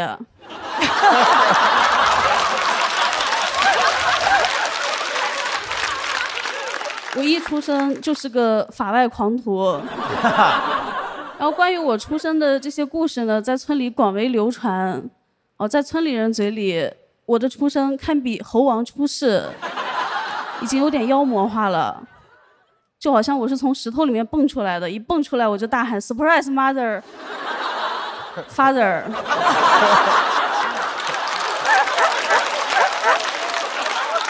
从村里人嘴里呢，我还听说我的出生引起了家里的原住民，也就是我的哥哥姐姐，他们的不满他们不止一次的问我爸妈说，他以后都住在我们家吗？所以呢，后来我爸妈商量了一下，决定把多出来的孩子捐给需要的人。简单来说呢，就是找个好人家领养。领养代替购买。其实我也能理解，因为我爸妈年纪都比较大，我妈当时身体也不好，有点贫血，想回一回血。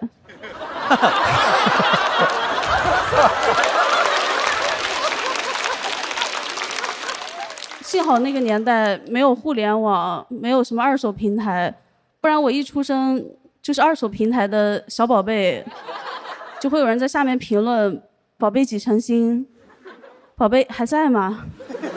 差不多我在家闲置了半年，真的有对夫妻打算要收养我，他们结婚多年一直没有孩子，他们当时开了一辆锃光瓦亮的大奔来村里面接我。我妈给我洗了澡，擦亮了宝贝。就在人家上门自提的时候，我哇一下就哭了。我妈舍不得了，她就编了一些很奇怪的理由，让人家开着大奔回去了，说你们黑色的车不吉利。这个故事我小时候就听别人讲过，我每次听到我晚上都做噩梦，梦到我爸爸妈妈不要我了。长大以后我知道了什么叫大奔。我真的不理解我妈为什么要编那种奇怪的理由，说人家的大奔不吉利，有大奔还要什么吉利？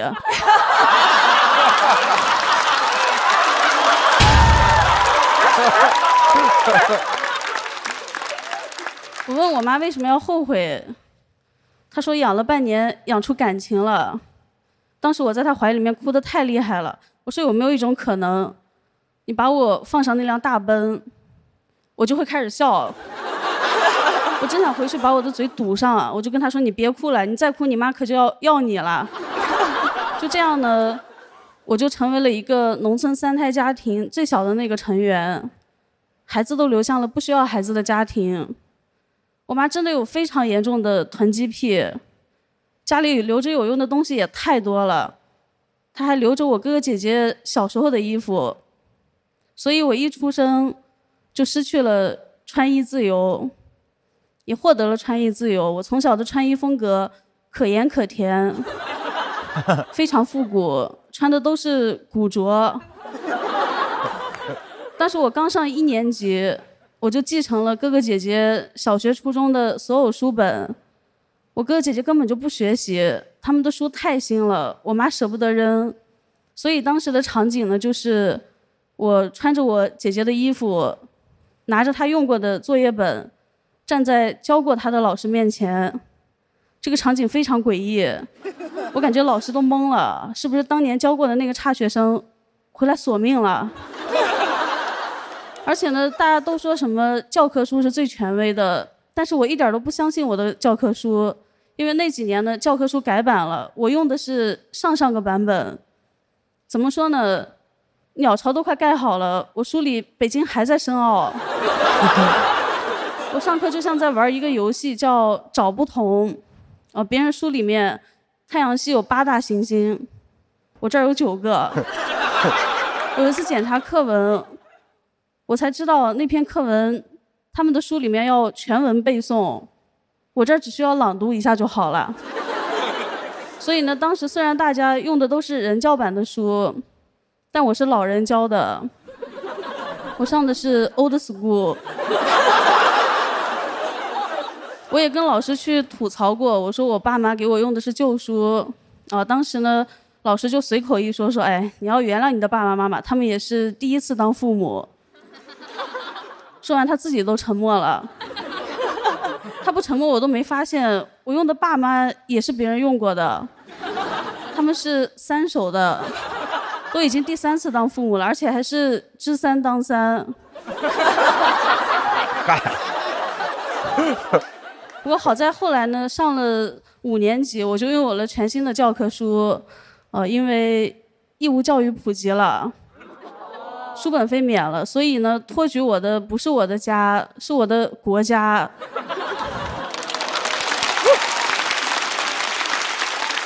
还有更正能量的。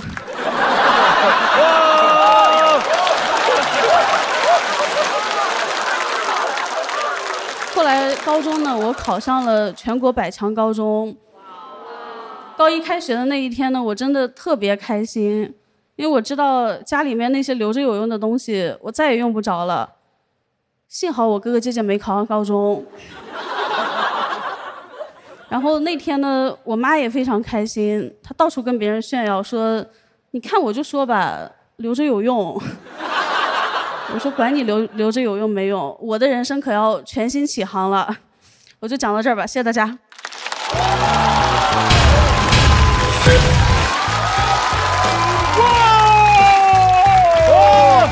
我的天，分数很微，分数很微，哇！小蝶锁票倒计时。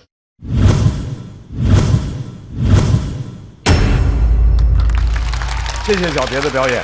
所以小蝶，你的标签写的是“来都来了”对，哈，来都来了，也是你刚才在你的脱口秀表演里面说到的这句话。对，这是我的一个人生 slogan。一方面在比赛里面呢，就是这个比赛我来都来了。其实更大的说呢，就是这个世界我来都来了啊。就是4位都拍了。最先拍的是春春，然后我们3个人可能到最后。我是在那个吉利那个吉利的地方。他喜欢图个吉利啊。不是，我觉得可能还是小蝶的这个他自己的这个故事，或者说这个人生的样本，我觉得可能是太独特了。所以我在听他的整个的故事当中，我是觉得有很多很多的细节，他分享给我们。我觉得其实这是需要一个极大的勇气的。我觉得我能从他的这个讲述的这个故事当中获取到很多的能量。所以我觉得这是我想拍灯的原因。谢谢。我觉得我必须要拍灯，但我先说另外2点。就刚才舒恒是结束的太快了，你其实是撑了一段。我觉得那个气有点泄，如果能够早一点结束，我觉得会是相对更好一点。还有一个问题，这是个非常丰富，像刚才春春讲很独特的题材，值得讲，但是它对于我们来说其实是很沉重的。所以你发现没有，我们很多时候我们不敢笑。是的。这其实是我们需要找到更多的类似于像吉利这样的梗去把它破一破。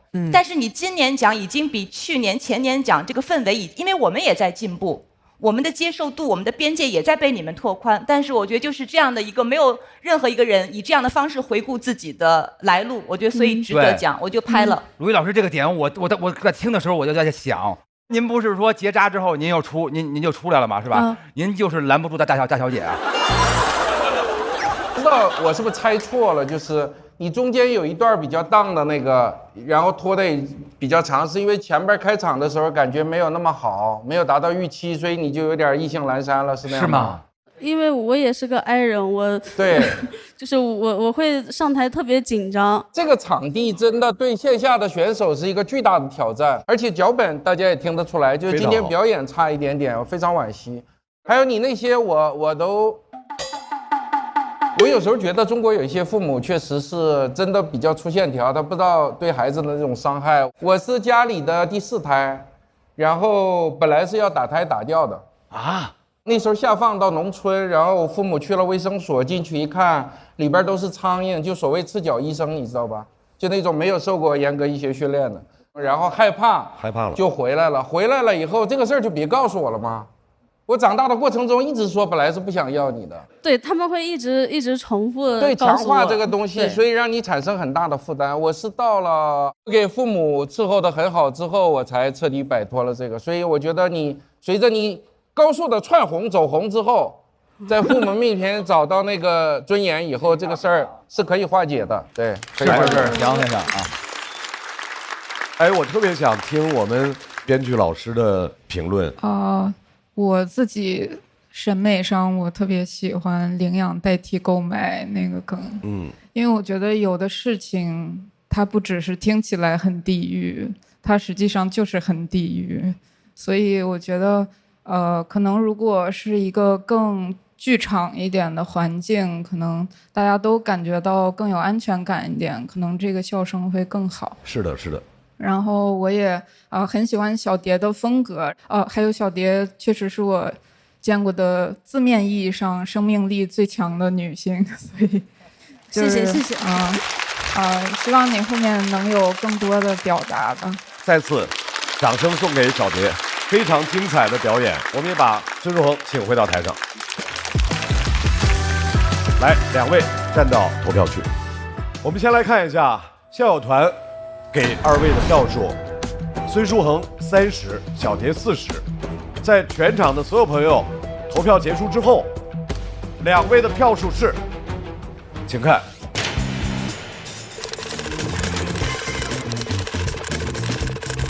我觉得应该差的不远，对，差不多有可能。但我个人还是偏向孙书恒多一点点。我偏向小蝶，应该会很接近吧？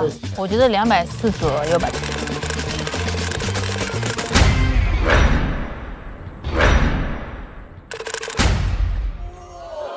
小蝶234票。都不低啊！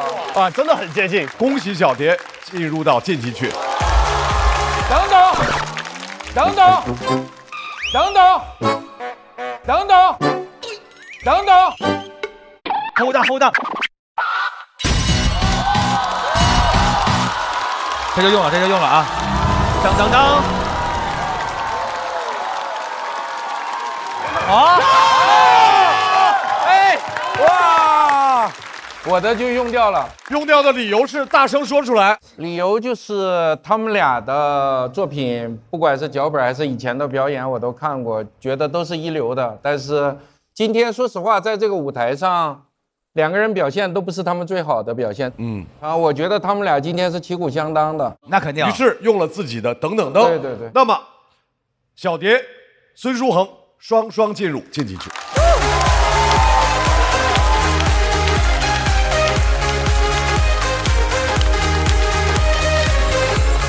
孙书恒现场发挥的有一点打了折扣吧，85折之类的，反正就是不是他最好的水平。这个时候第一场搞的没有达到他理想发挥，我就特别着急。这两个都很强嘛，那另一个进去了我就很放心，这个没进去我就很揪心，所以想了半天，我就说我也别等后边了，因为你也不知道后边会发生什么，也许有更可惜的要捞，也可能就这个。错过了就没了，所以我就对，如果是孙书恒先晋级了，我也会100%的毫不犹豫的捞那个小蝶。下面要对阵的两位是小鱼和孟川。好，可以，没问题，加油。我们首先要请上来的是，去年大家通过他的表演知道。他3次高考上了北大啊！我们得出结论，这位同学非常擅长上学，对，爱考试。掌声有请上学威龙小鱼。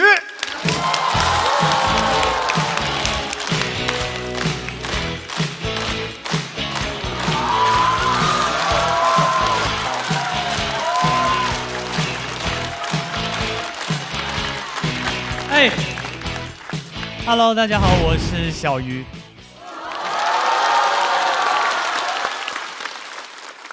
哎呦，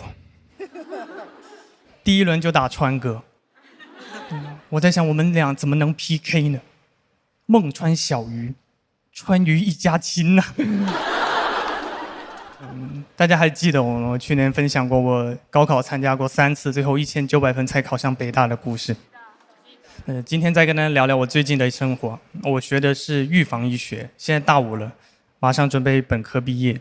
虽然我水平一般，但我还打算接着读研，因为我这个专业就是本硕连读，不读白不读。但大家放心呐、我不是那种4+4。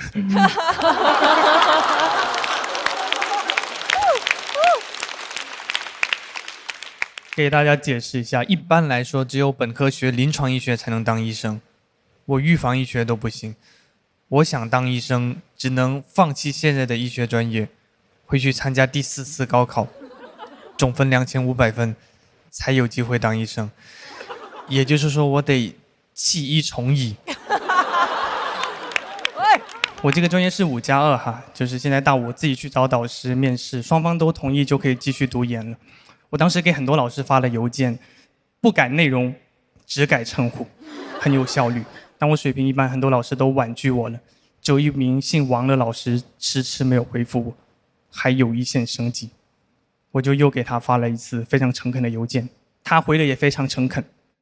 他说：“谢谢小鱼同学，2封邮件均已收到，但我是李老师。我心想，完了，我该不会成为一个没有导师的研究生吧？那我以后就是舞蹈生。No， What？ 就这样了，谢谢大家。掌声送给很会上学的小鱼。小鱼灵灯吗？灵灯确实也比较受伤吧，但确实是非常差。首先稿子本身就不好，另一方面是演出前一晚还有一些改动了，没太熟，就导致嘴瓢之后就越来越崩了。预料之中，但比预料的差一点。小鱼到休息区，和小鱼要 PK 的这位朋友大家很熟悉啊，虽然他一直没有考公，但是千万不要忘了，他骨子里有山东人的血脉。所以他经常会有新动作，掌声欢迎孟川。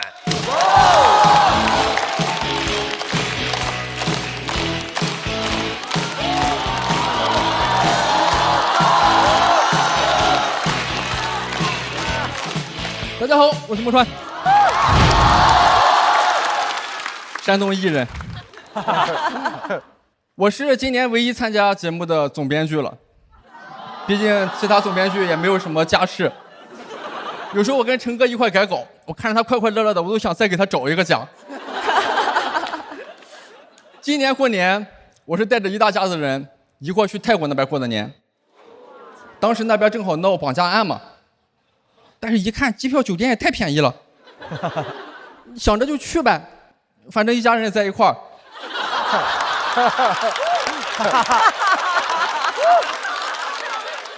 到了园区也互相有个照应。我跟这帮朋友们打了个招呼，他们说那边现在很危险，你一下飞机就会被拐到缅北去，索要高额赎金。这样吧，你先把钱放我们这儿。感觉还没到泰国，已经遇见缅北的了。我爸他特别怕去泰国吃不习惯，他带了3斤驴肉，15个驴肉火烧。到了飞机上，人家广播说肉制品不能入境。我是睡着觉被我爸叫起来的。我爸说：“儿子，泰国海关管得严吗？”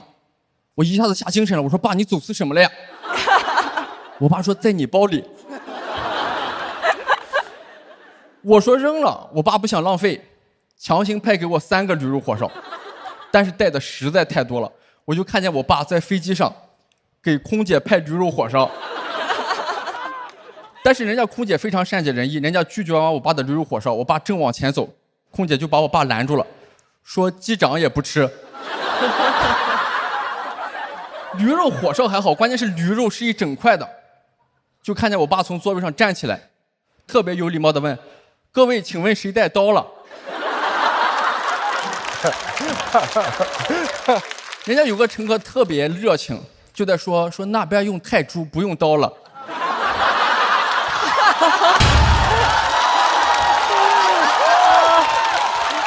什么玩意儿？就很破的玩意儿，但是孩子厉害。生的他妈怎么说他都不扔，这人吃多了驴肉确实是酱。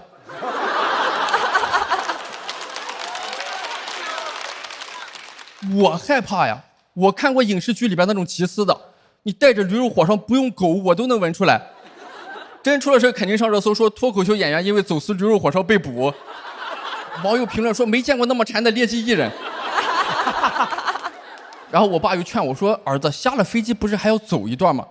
你一定会走饿了的。”所以下了飞机我边走边吃，顺便刷那个社交媒体，就看到一条蕊泡，说在泰国看见我了，但是没跟我打招呼，因为看着我这个人觉得不好打交道，整个人看着趾高气扬的，我也没法跟人解释我是吃饱了撑的。我还跟我爸说：“我说爸，我好歹也是个小众人物。”被人拍下来影响不好，我爸说：“那我给你找个地方吃，那边你就去那个牌子底下吃，你看那牌子写着了禁止拍照。”我觉得这个方法也值得推广，以后娱乐圈顶流恋情怕被拍到，就到那个牌子底下谈。最难受的是过了海关，我爸突然跟我说：“儿子，人家不让肉制品入境，那是不是咱们可以只吃火烧里边的肉啊？”事后诸葛亮。那时候我觉得我爸已经不是一个普通的老登了，他这种就叫孔明灯。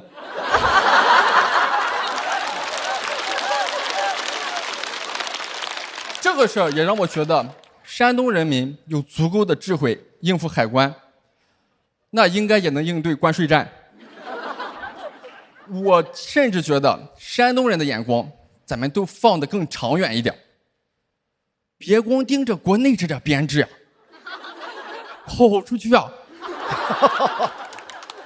考公务员咱们能考不过美国人，到时候岗位上的人祖籍都是山东。50年内取消托福雅思，200年内山东出一位美国总统。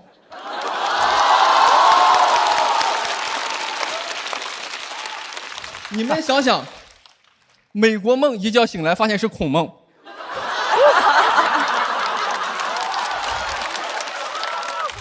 很有可能到时候总统竞选，一个黄种人，甚至都有可能是我后代。一上台，我有一个梦想。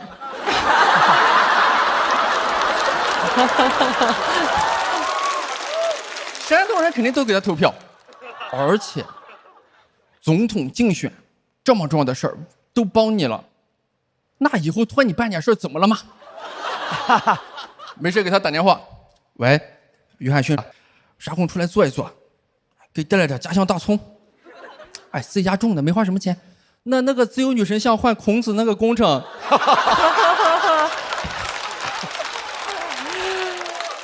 我觉得就应该大力推广《论语》，这都不叫文化入侵，这就是文化下乡。所有国家都是 country 嘛。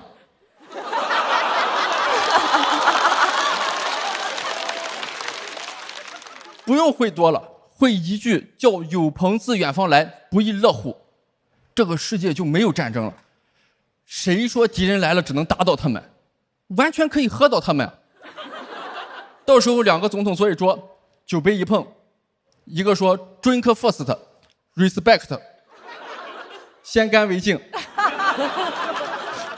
另一个总统说 all thing in the wine 都在酒里了。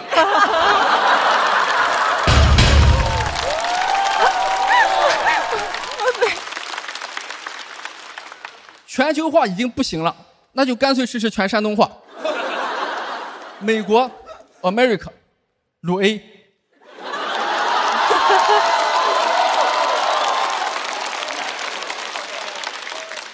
英国鲁 B， 加拿大鲁 C。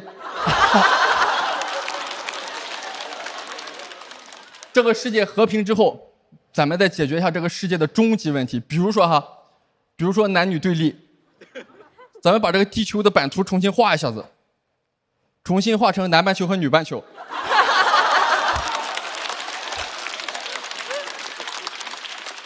而且不是粗暴的一分为二，老祖宗教咱们了阴阳嘛。到时候这个分界线上，就放那些想谈恋爱的，那2个点上，就放一些男男女女。小鱼每年都能遇到最强的对手。傻小鱼用这么狠的刀吗？哎呀，我觉得天下大同就在山东。甚至大同都不在山西。这人已经疯了。希望大家早一天在全世界任何一个地方一下飞机就能收到短信，好客某国欢迎您。讲这么多，谢谢大家，我们传。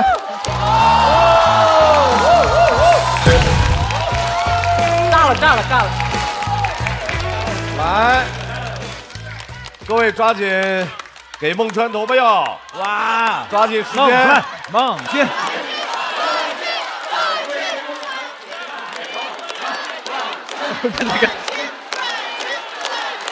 第一期不是最顶的了，那不就？哎，我觉得他还挺好。我是山东大同人。别光，各位别光管嘴，手动起来，别光喊投票忘了。来，孟川的锁票倒计时开始。再次掌声送给孟川。孟川，你是怎么？是不是山东人这次动作有些过大？对，真的是太厉害了啊！我觉得孟川太强了，他强到什么程度哈？大家可能没有，我刚刚都没有意识到。后来我回过头去想，他其实是带着我们，他指哪儿我们看哪儿，于是我们就忘了他开始带我们是要去泰国的。可是我们都没进泰国，我们只到海关就停住了，是的然后就转向山东。是的，他凭借自己超凡脱俗的编剧能力和他非常棒的舞台的炸场能力，让我们完全忘记了我们出发是要干嘛去的。我对于所有的脱口秀的当下性，我觉得非常好，哪怕就是浅尝辄止。这就是功力嘛，对对，非常非常好。好的，孟川已经疯了，这个人，后来连天下大同都得是山东的了，就这个人，哎，你当时写这个时候，是不是自个儿已经那个脑内激荡到自个儿已经就是疯了？就是可能写段子的时候前面没那么疯，但是一直叠就到那个状态了。我能体会到这种他后来写到这个点上的时候那个嗨劲儿，尤其在我们这舞台上，很少会出现这种狂想类的脱口秀。我有一个梦想，山东成为美国总统。我有一个梦想，天下大同就在山东。我有一个梦想，那个自由女神像换孔子那个工程都在酒里了。小鱼回到台中，我们来看一下，校友团给出来的票数是孟川比较大幅度的领先。在全场所有的观众投票结束之后，小鱼和孟川的票数是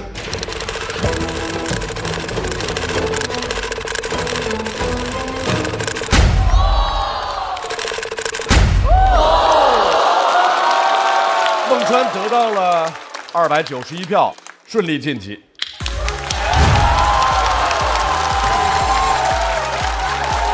甩了130几票，还得是老将，老将太猛了。哎呦，来了，太厉害，太厉害！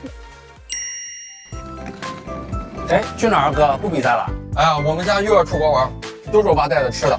你看，驴肉火烧、大葱、豆角子、番茄。好家伙，叔叔是要把整个山东都搬过去？他怕吃不惯，什么都想带上。哎呀，不用那么麻烦。想吃中国番茄，你让叔叔带上茄皇就行。毕竟茄皇可是每桶都有约1整颗阳光番茄，哪怕在国外也能吃到熟悉的味道。番茄是个宝，茄皇错不了。可以，加了约1整颗阳光番茄的茄皇，果然酸甜浓郁，我爸肯定爱吃。那我可都拿走了哈。哎，我们下面要 PK 的2位选手是吕博伟和王大道。先出场的这位脱口秀界的天花板，身高天花板，掌声有请吕博伟。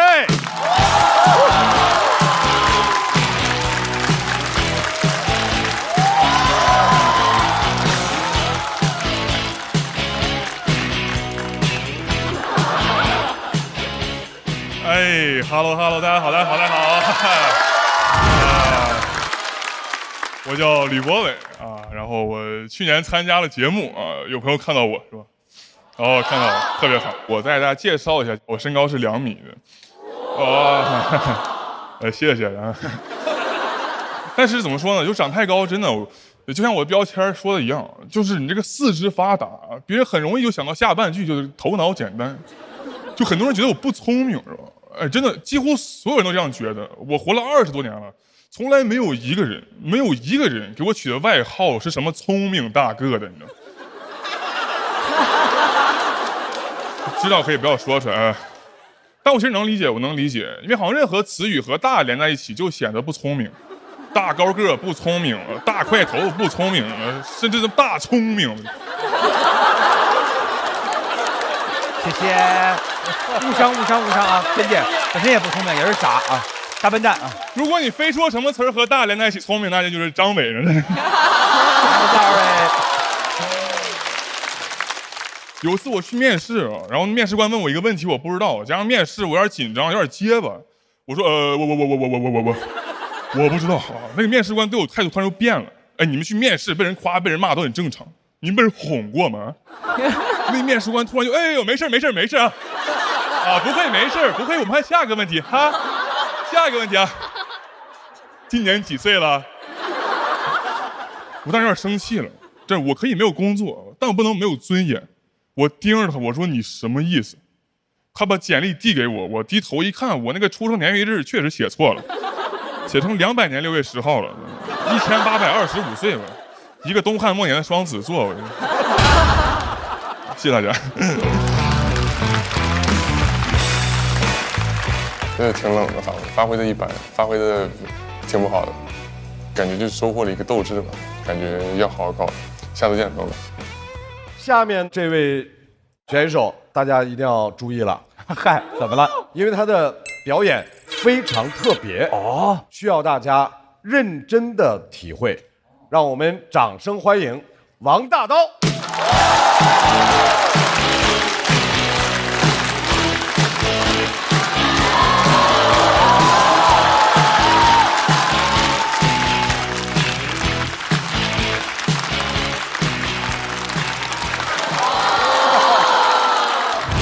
大家好，好，我是王大刀，我很坏，我是一个特别坏的人，因为每次上台开始讲段子之前，我都会先迅速的扫一遍第一排的观众，准确定位每一个男人的位置，然后我会从右往左开始，看着他们，然后开始观察。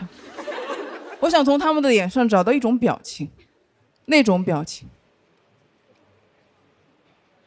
叫做害怕。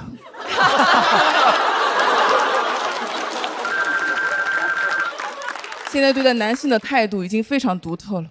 今天想跟大家聊一下我跟男性的一些故事。其实我从小开始不是这样的，其实我从小开始，我很喜欢男的，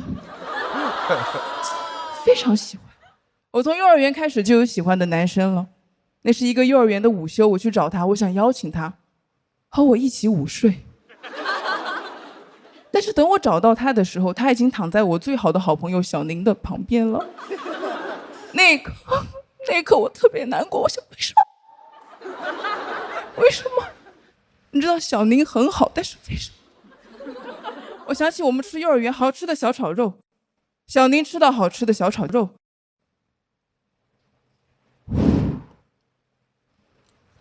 好吃，我吃到好吃的小炒肉。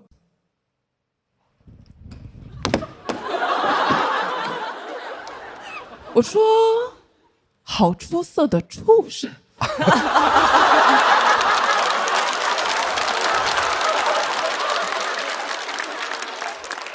小宁她就是那种情绪冷冷的、淡淡的、很优雅那种冰山美人，而我从小是你们过生日的时候永远关不掉的那盏莲花蜡烛。我从幼儿园开始到小学，喜欢的男的没有一个喜欢我，没有一个。我不懂，因为我从小开始，我就很喜欢我自己。我小时候一个人走在街上，我走着走着我就在想，我说，我好有意思呀。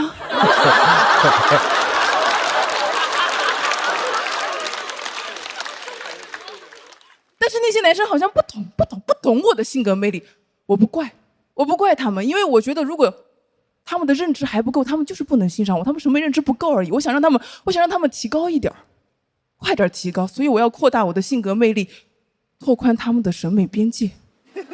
我要做一个性格暴露狂。在学校的走廊上，如果有男生和我擦肩而过，我就直接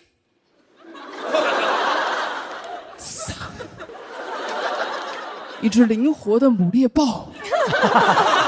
但那些男生只会绕开我走，我简直不屑一顾，因为绕开猎豹走的只会是懦弱的羚羊。我一定会找到配得上我的极致糖浆。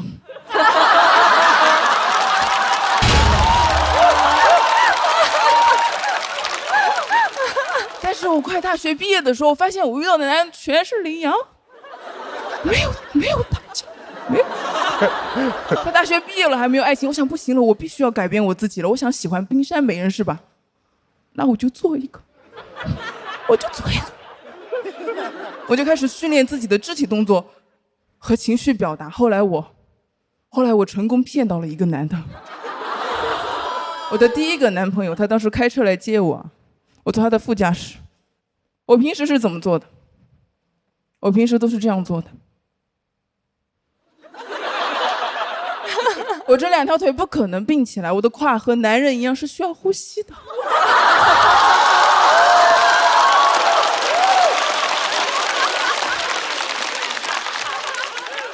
但是一个冰山美人要优雅 ，elegant。所以那天我坐他的副驾驶，我都是这样做的。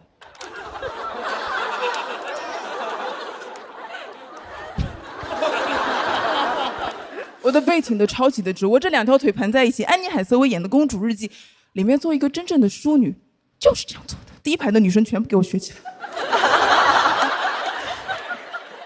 我们去商场逛街啊，试衣服，很多人他都会这样穿，先把左手伸进左袖口，右手可能会找不到右袖口。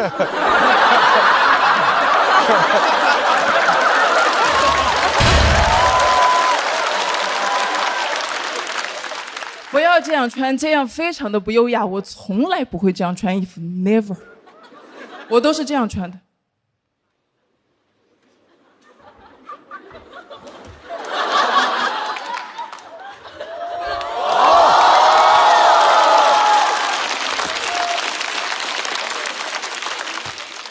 Just like a magic。我每次见他，我都会尽量的把自己打扮得很精致、很好看。我特别记得刚在一起之后，有一个晚上，我当时都要睡着了，他突然把头凑到我的耳边，非常小声地问我，他说：“你不用卸妆吗？”我还能怎么办？我只能装睡，带着妆继续睡。后面他去青岛玩，他给我带了一个礼物回来，一个海边捡的石头，也太抠了。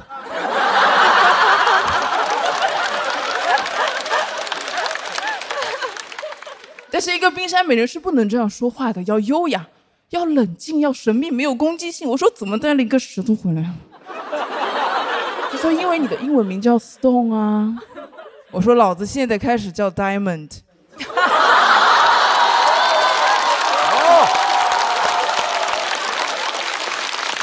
他说你怎么能说老子？他听不见 Diamond， 只听得见老子。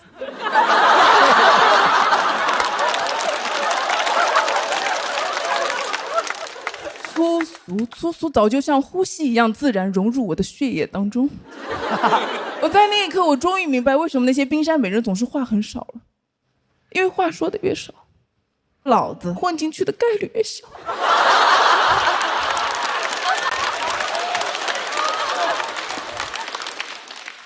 最后我们没谈几个月就分手了，露出的马脚太多，然后分手之后我发现睡觉还是卸妆睡最舒服。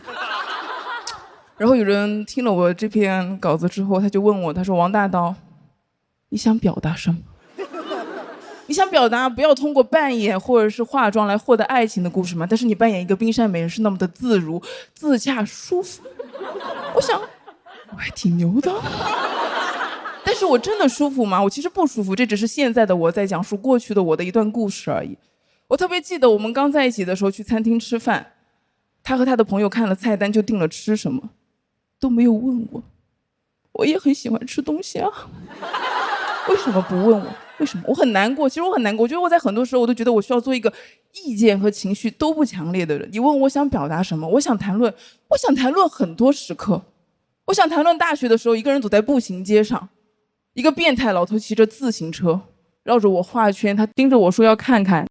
我当时真的非常想说点什么回击他，但是我没有，我没能说出什么。你问我想表达什么，我可能想说，我不想因为一些自我的羞耻或者一些身体的羞耻来失去自己的不满，失去自己的意见了。我想要歇斯底里。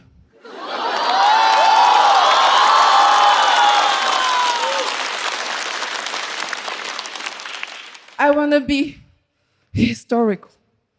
I wanna scream. I wanna shout. I wanna cry without any guilt. I don't wanna keep silent because of my shame and the education that I received. 我也希望有一天我会用四川话说那些不说英文啊，就是刚那些东西一个梗都没有，但是你们听得很认真，对吧？Just like magic， 谢谢大家，王大头。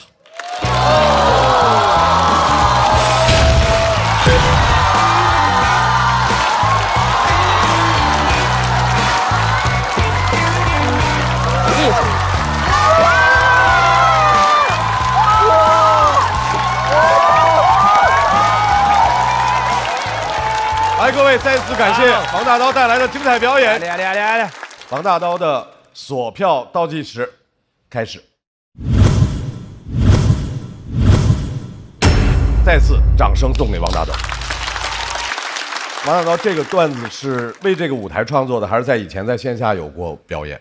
这一段也是打磨了很久才出来的一个作品，以前他不是这个样子的。哇，他为了练这一段，每天在屋里头就这样。一开电梯就看大刀在家里头。我一定会找到配得上我的极致评价。然后还有那个，就是你这特别废话的这种演出方式。哎呀，你别做了，你这是。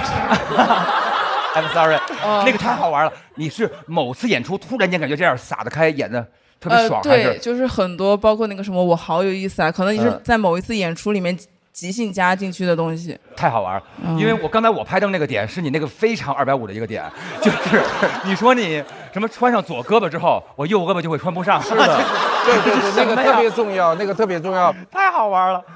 我觉得是特别棒的一段表演。我刚才是比较早，应该是第一个拍灯的。你是第一个。他在里面呈现了至少2种不同的女性的样态，但他非常可贵的一点，就他没有把这2种样态把它变成竞争的状态。是的，因为他明白我们从来都不是竞争者，我们是同行者，我们永远不会因为要肯定自己的存在而要贬低对方的存在，这是他特别可贵的，是和年轻一代特别先进的一点。所以我觉得是特别有力量的一段表演，我很喜欢。谢谢鲁豫，谢谢。因为我觉得一种最好的演出啊，对于我来说啊，因为我也喜欢瞎折腾，就是我觉得观众跟我身边有观众看他的时候是忘我的，是的，他演的时候也是忘我的。这个世界上很多美好的东西，是因为当时你把自个儿忘了，然后那一刻你不存在，然后所以它才变得那么美。我觉得那一刻就是那种大刀前途无量。我希望以后能跟多跟你合作，好不好？谢谢，太棒了啊！哎，大老师，你还有一段精彩的表达哦。大刀，你可以是任何样子，甚至是一颗番茄，就像茄皇一样，里面又有一整颗阳光番茄，酸甜浓郁 ，just like magic。其实大家都知道，脱口秀的舞台从来不缺精神病。但是我觉得我们在这个舞台看了这么多年，它不是这一届。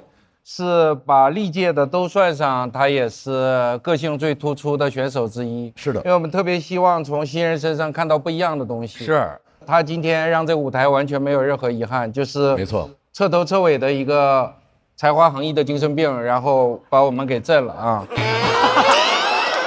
我因为在看他整个的表演的时候，我有点太过于激动，所以以至于我现在大脑其实是有点混乱的。首先他的风格嘛，我看了脱口秀很多年。但是我去年的时候，我会觉得特别的不一样，就是去年有很多的女脱口秀演员的表达，她们可以敢于在舞台上去做这件事情，但是我试问我想去做这样的事情的时候，我有多大的难度？所以她一上来的那种表演的方式，我会特别的佩服。怎么样，大刀？原地挨夸，好开心吧？所以你在刚才的表演里面给我们看到你的一个样态，你和你生活当中的状态，我觉得可能会更贴近我小时候的，比如说一些心理活动什么，我好有意思，就这些都是一些放大，就是做了一些放大和夸张处理的。我觉得我现在其实和舞台上的，我感觉就是会有点不一样，就不会说走在街上突然那种。希望在这个舞台上能够看到大刀更多奇怪的表演。再次掌声送给大刀。好玩，加油！谢谢大刀。来，博伟来到台上，我们看一下得票情况是。